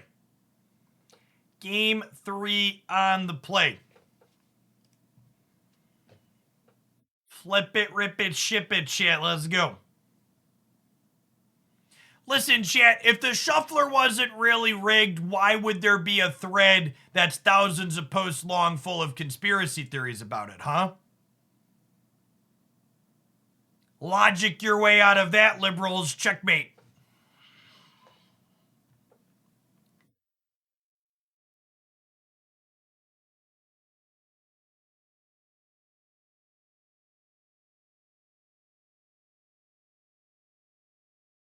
One of the most fascinating things about the human brain and the way most people intuitively think about variance is people don't think clumps are random. When you say random to people, they think uniformly distributed. They mix up the things in a pseudo-random order, but they almost always spread out pretty evenly.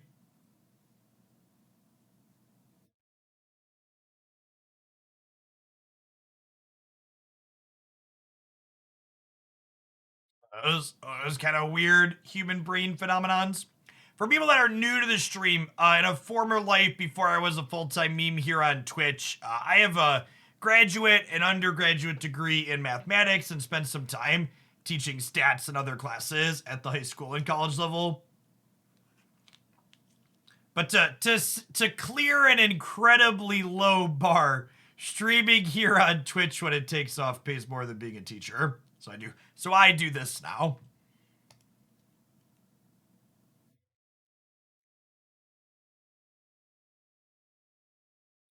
The coincidence or one of the most conspiracy-driven and pea-brain politicians has the initials MTG, and is that not the Illuminati telling us the shuffler is rigged?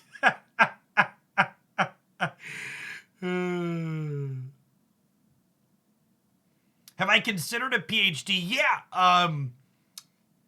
Illinois. Oh, I'm blanking on it. The University in Urbana-Champaign actually has a really good math PhD program that I hope to do someday. Probably when my kids are a bit older, like in the high school range. Math PhDs in general take a long time, but like it's like a 6 to 7 year commitment past the graduate degree that I have. Yeah, that's exactly what it does, Wargame.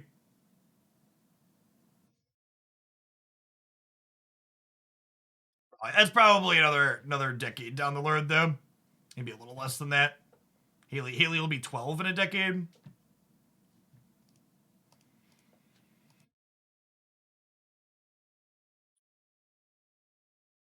All right. Think we lead on Fable. It's close. I assume whenever we're casting air gets countered. I think I'd rather Fable get countered than Karn. Fable plays around Censor, which is nice.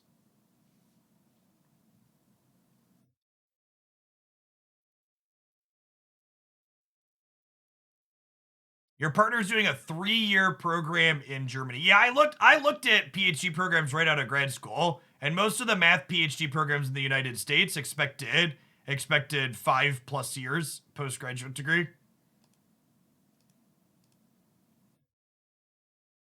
Good idea to wait. I'm sure the price of college is just gonna go down.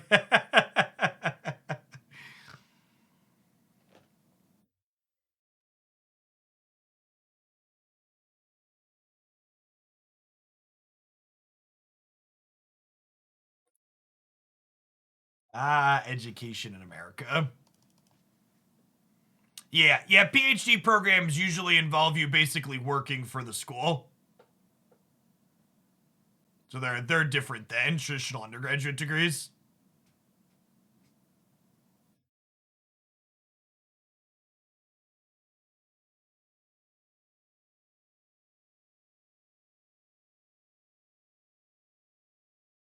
Let's keep jamming the Karns here while the Bonecrusher attacks.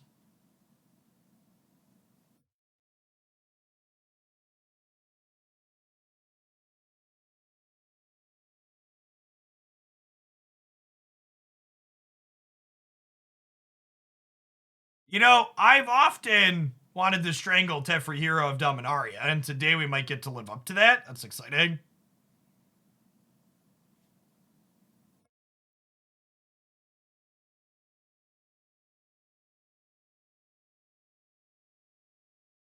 I think even though I just made that joke, I'd rather just step on his face here. So I think the play is pass to their turn. On their upkeep, we will try to stomp him once, and then we will try to stomp him again if they counter the first.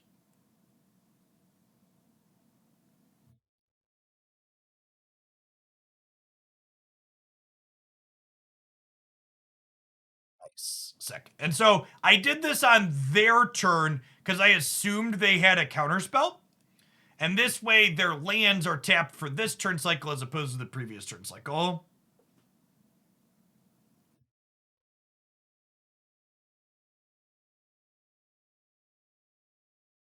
I should play this Cavalier and discard my hand before combat, right? That's a good decision.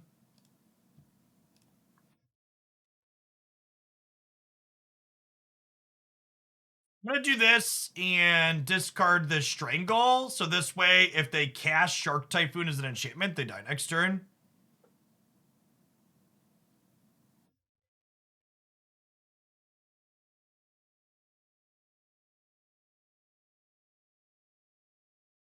The U.S. House just formed a grad caucus to represent grad student interest. That's interesting.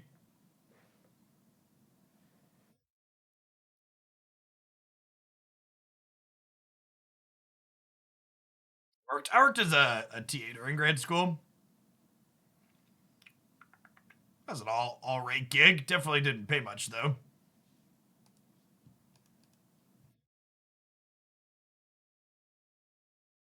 Yeah, I'm gonna fires into Golos next turn. We need to try and get them gone before this Shark Typhoon can take over the game. If the Golos happens, we're kind of hoping to draw some lands here, right? Because land the next 2 turns, let's Golos fire off. The last card's veto, yeah, almost assuredly. Jay Sims, I think I missed your thing a few minutes ago, by the way, because I would have remembered saying almost 4 years. Thank you for the 47 months. It's a lot of time remembering Prime. They're getting priority here. It could just be the Shark Typhoon cycle. We'll see. Sick. And the Chandra is actually a better draw than the land because we can cast Chandra off of Fires next turn, and then her mana lets us activate the Golos, which is sick. Especially because it kind of looks like we're not going to be able to activate Golos next turn, right? Because, like, we're 2 lands off of it. It's not 53 months by sound. I appreciate the almost 4.5 years. Welcome back. Yeah, our opponents definitely had an aggressive amount of doing nothing so far this set. And not just because they're playing blue-white control. It would really be nice if Magic Arena punished slow players.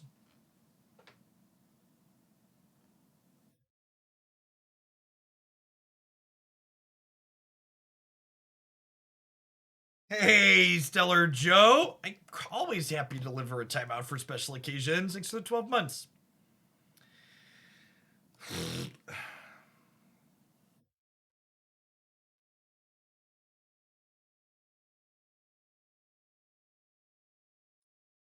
Okay, Field of Runes, not a terrible draw. It means that I get to protect my Planeswalker from their Hall of Storm Giants next turn.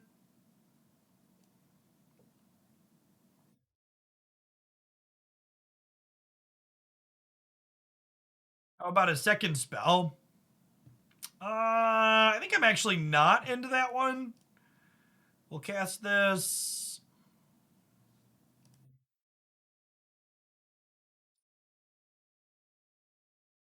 So if I do this, they can Shark Typhoon for X's 2 to trade with my Den of the Bugbear, but I think that's fine. If they're cycling this for 2 and trading it, then it's not pressuring my Planeswalker and it's not being cast as a scary enchantment. So I'm going to offer this exchange, so I think it's good for us.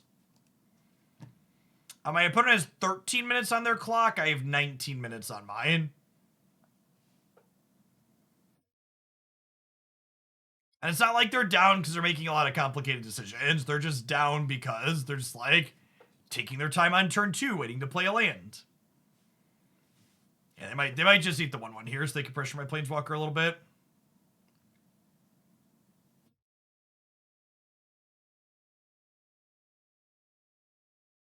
Deluge is a pretty good one.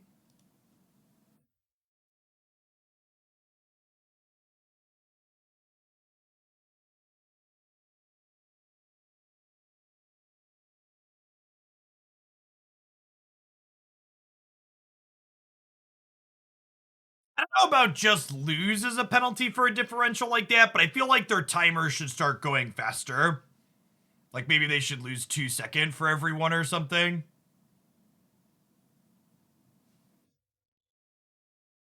Like Aether Gusting me during my draw step. What's the pause for?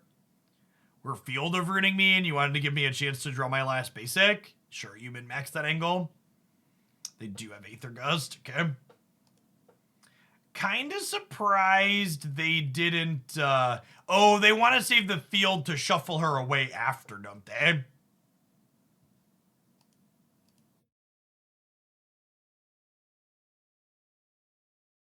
Yeah, Runeterra does a lot of really good stuff like that.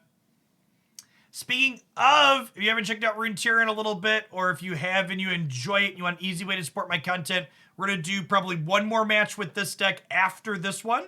Then we're going to be doing a sponsored Runeterra hour. Easy way to support my stuff is hang out for that. It's sponsored by the Twitch Bounty Board.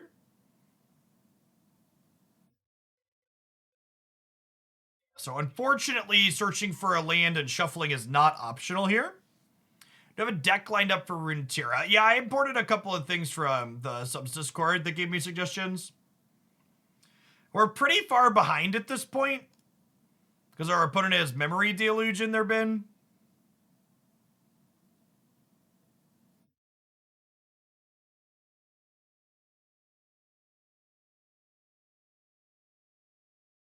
Like, we're like a touch ahead here. I'm gonna hold on to this because we could draw a Cavalier or something to discard it to later. Or a Fable of the Mirror Breaker, but they're taking 7 DPR, which is a lot of cards. We're through 1 Cavalier.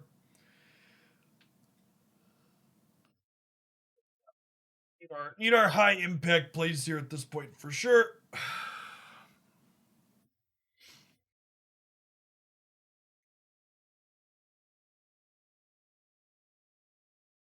Hello, darkness, my old friend. It's Teferi, hero of Dominaria again. Do do do do do do do do do do do do do do do do do. Do do do do do do do. Do do do do do do do do.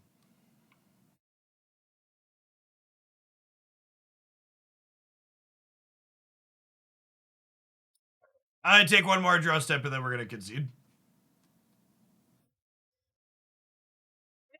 An incredibly fun and interesting game of Magic the Gathering, where we not only had to play against blue-white control, but we had to play against someone that was completely disrespectful and wasted a bunch of our time by doing something else while they were playing Magic Arena.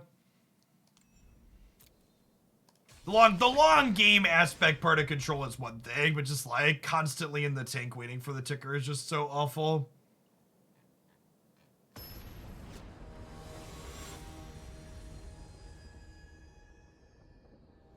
Personal feelings about blue-white control as an archetype aside, the arena aspect of that was truly atrocious.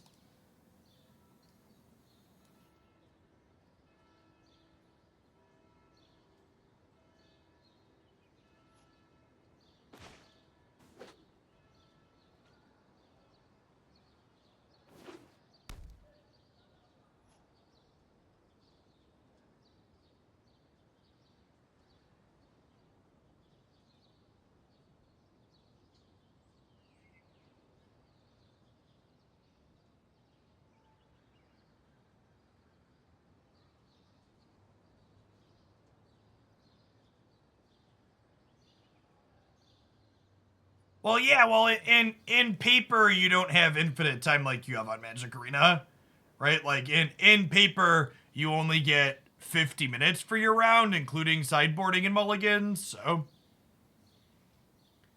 We vetoed that, so I get to untap and play a Chandra. Thanks, opponent. Appreciate you.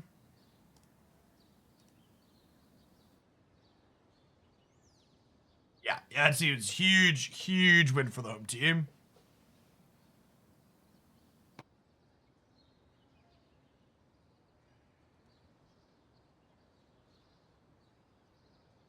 Great, they don't have any absorb mana here.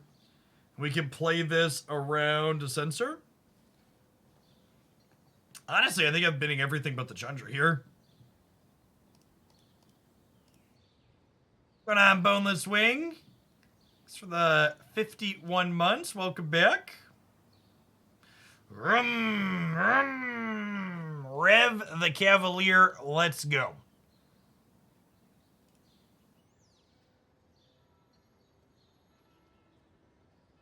Speaking of conspiracy theories, chat, maybe the reason they've let the audio bug go this long on Magic Arena is because they're planning to end of life this application and they want the stark silence of Magic Online to not be nearly as jarring for players as they try to move them over. Did they just 4-for-1 my Cavalier?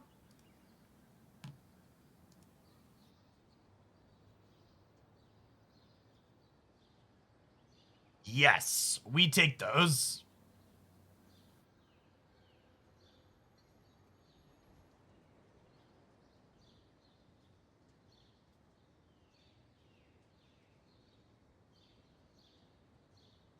And when March is good, it's great, but when it's bad, it is so awkward. I'm not sure that my body is ready to be stifled, chat, but also we block warriors here, so emblem, please.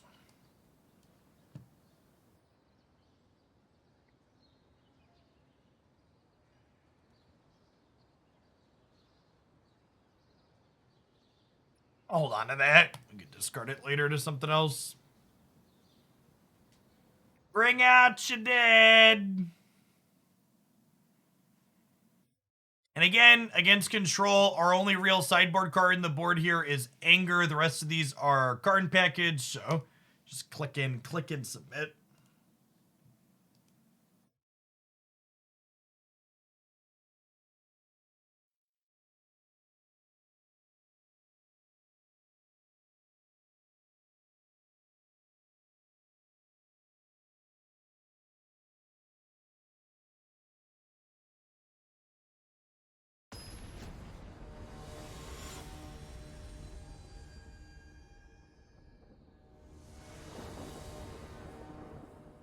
I'm a fan of Karn's package. Yep. That's why I like Karn Liberated, chat. You can see his package.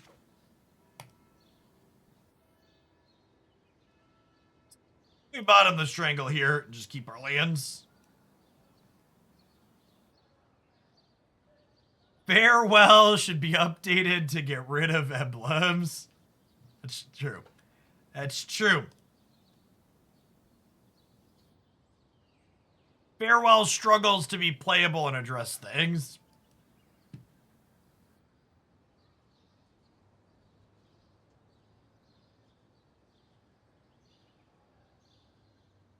Yeah, they absolutely love it, Precipic. And this has like been true since this application started. Like, control is always played disproportionately more than its power level is.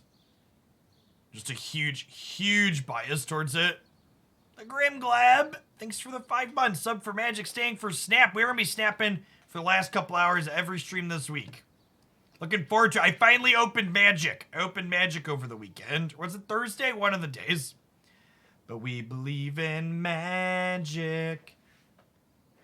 In Marvel Snap. Do do do do do do do do do. I think we start with Golos here.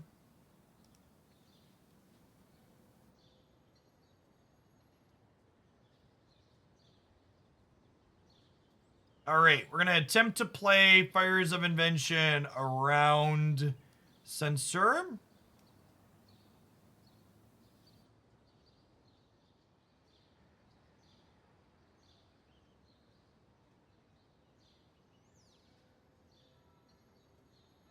I'm missing Hobgoblin and I think one other. I think I'm missing Hobgoblin and one other.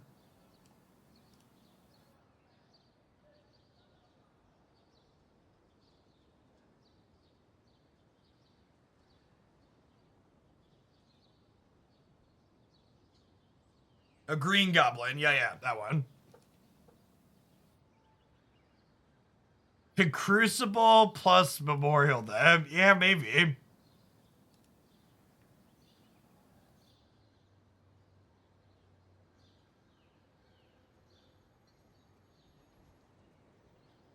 I'll play a tapped land this turn.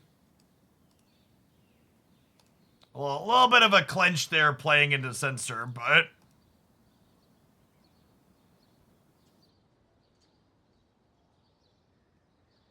Total spent on Snap. It's like $1,200 to finish Snap. I have a video breaking it down.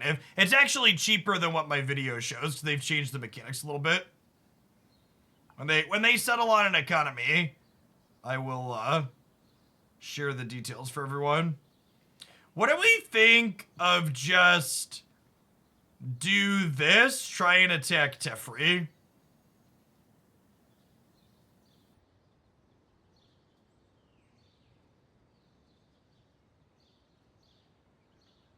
I think I'm into it.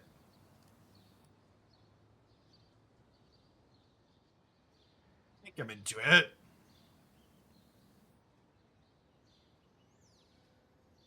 They could have an Emperor or a Shark Typhoon here, obviously. Kind of sad we had to mulligan, and I don't have my, what's it called? Strangle.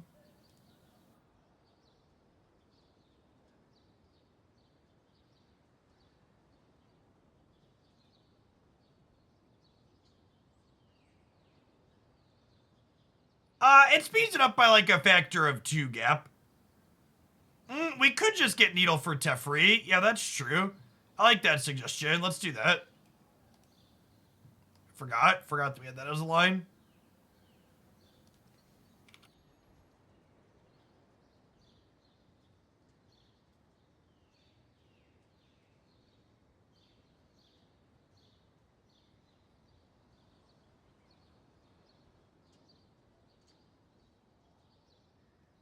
Do I want to ramp myself or hit their haul? I have 4, 5, 6, 7, 8 mana.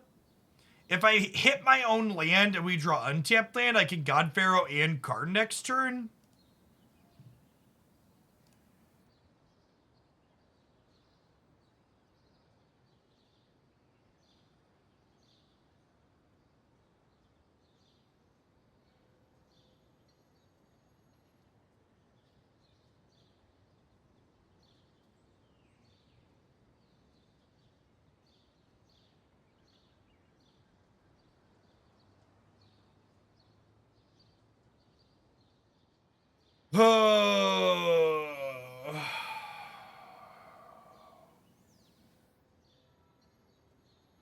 Dream Trawler's insurmountable, right?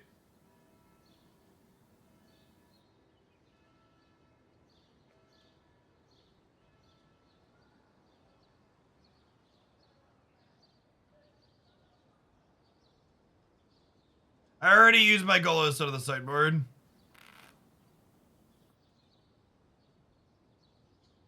We can crank Blast Zone to 6.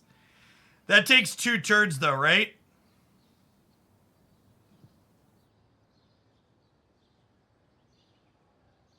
That's gonna get to attack twice. We're just dead from damage on the in-between shit. Is obliterate legal? Asking for a friend. Yep.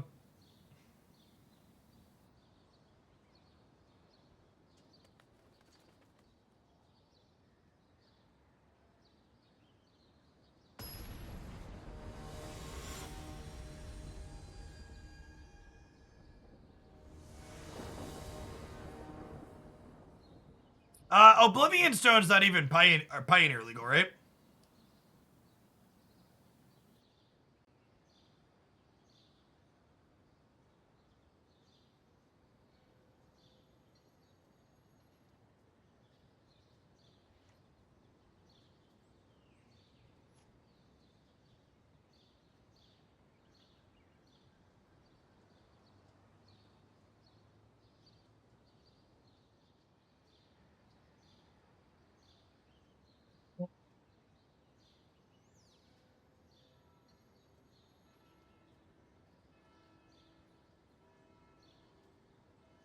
Perilous Vault is Pioneer legal. Yeah, it's about the same though, right?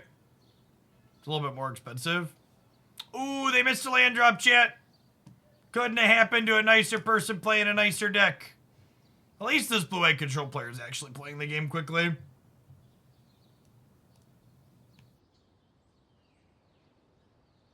And if we brick the land next turn, Karn can grab an artifact land out of our board.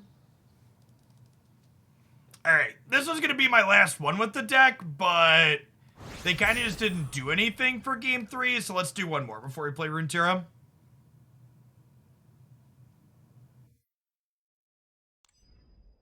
Tron.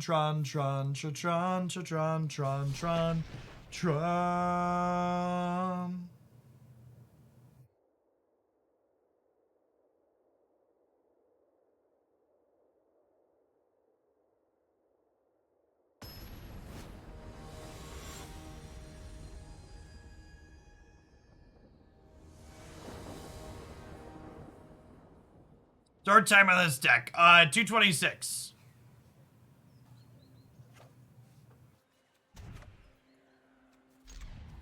Lead? 2 Cascading Cataracts. Am I playing Valakut as a land on 1? I might be, honestly. Yeah, I think so. Let's get our mana guaranteed. Obviously, we could flood and be a little bit sad about that decision, but I think it's the correct one.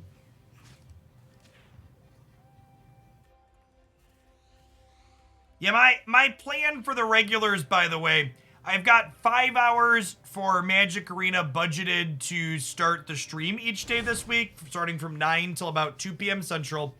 But I don't think I plan to jam more decks into that time. I've been enjoying a lot of the decks we've been hitting in Explorer and Historic. So I think my plan is just, let's just do slightly longer sessions with the decks I'm having fun with. So we're gonna do more hour 45 to 2.5 hour deck sets when I'm into something. Grab Skysovereign here since I already have a Golos in hand.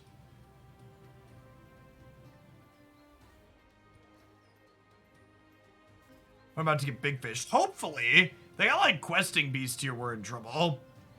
It could be like a bigger girl deck with like glory bangers and questing beast, so we could be in trouble.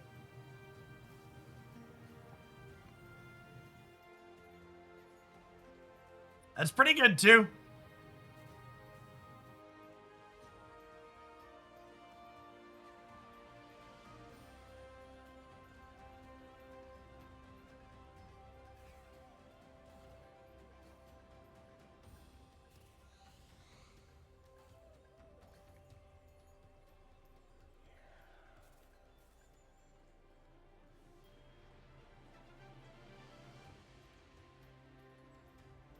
And I'm supposed to Karn for Pithing Needle there.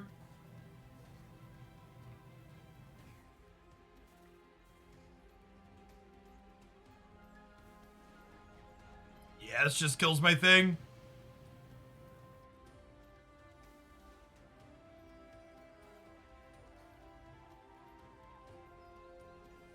Hasty follow-up here. Yeah, even just Den of the Bugbear attacking is pretty bad for us, right?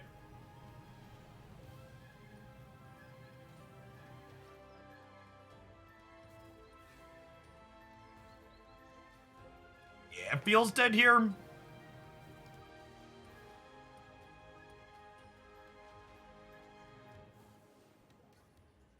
Yeah, it was in the Historic Anthology, Logan. We played Jund on Thursday, and we played a Teamer deck today to start. Anger in, some Fable the Mirror Breakers out. So yeah, I'm gonna coward split the Fable on the Karn here, I think.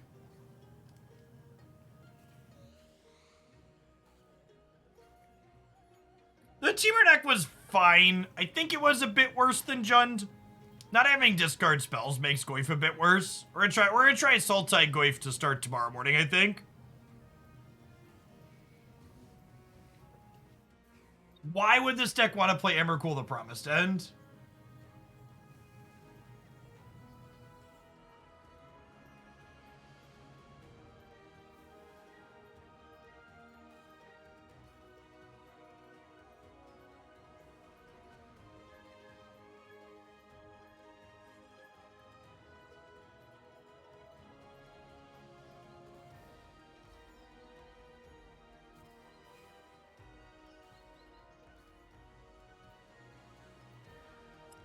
I got a mulligan the 2-lander on the play.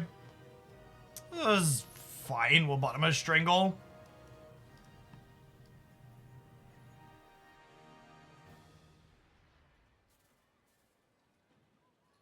Emrakul the Promised End isn't the mill reset one. It's the Delirium control your turn one, Kyle.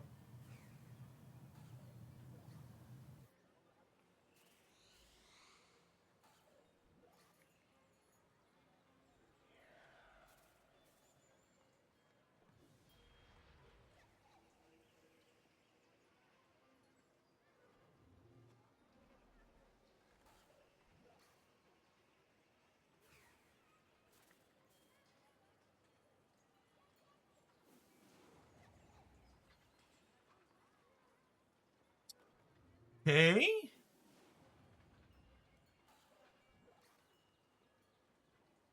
Think we're Karning.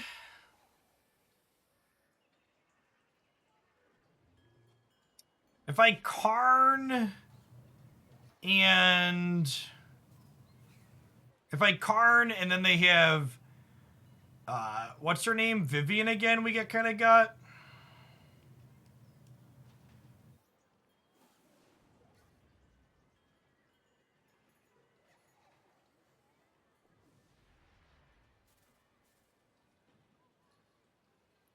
is here for now.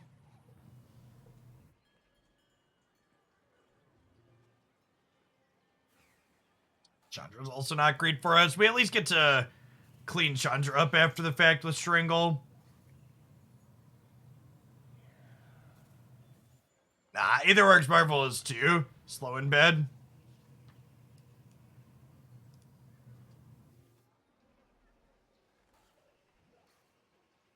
Right, just take care of the den of the Bugbear.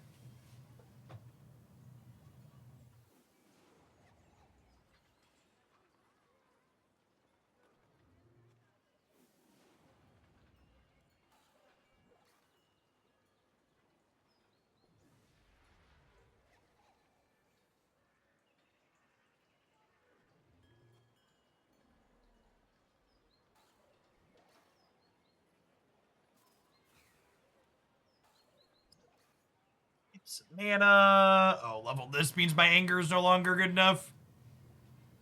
Yeah, these decks that get their things out of deal 3 range seem like real mediocre matchups for us. The power level of our decks also kind of night and day different without our key mana advantage card here in Fires.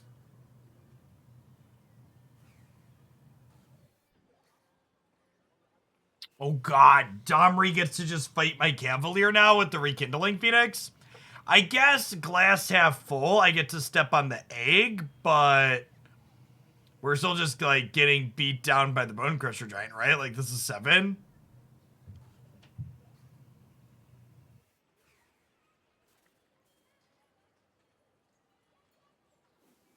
Yeah, it just feels like we're dead here.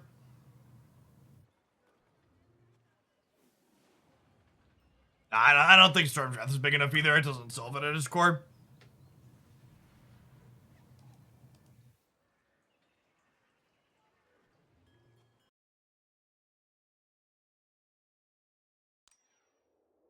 All right, to give a wrap up on this one, this deck feels very good into the metagame favorites that represent what people tend to be playing a lot of on Magic Arena. The black-red mid-range deck and the blue-white control decks are both very reasonable matchups for this archetype.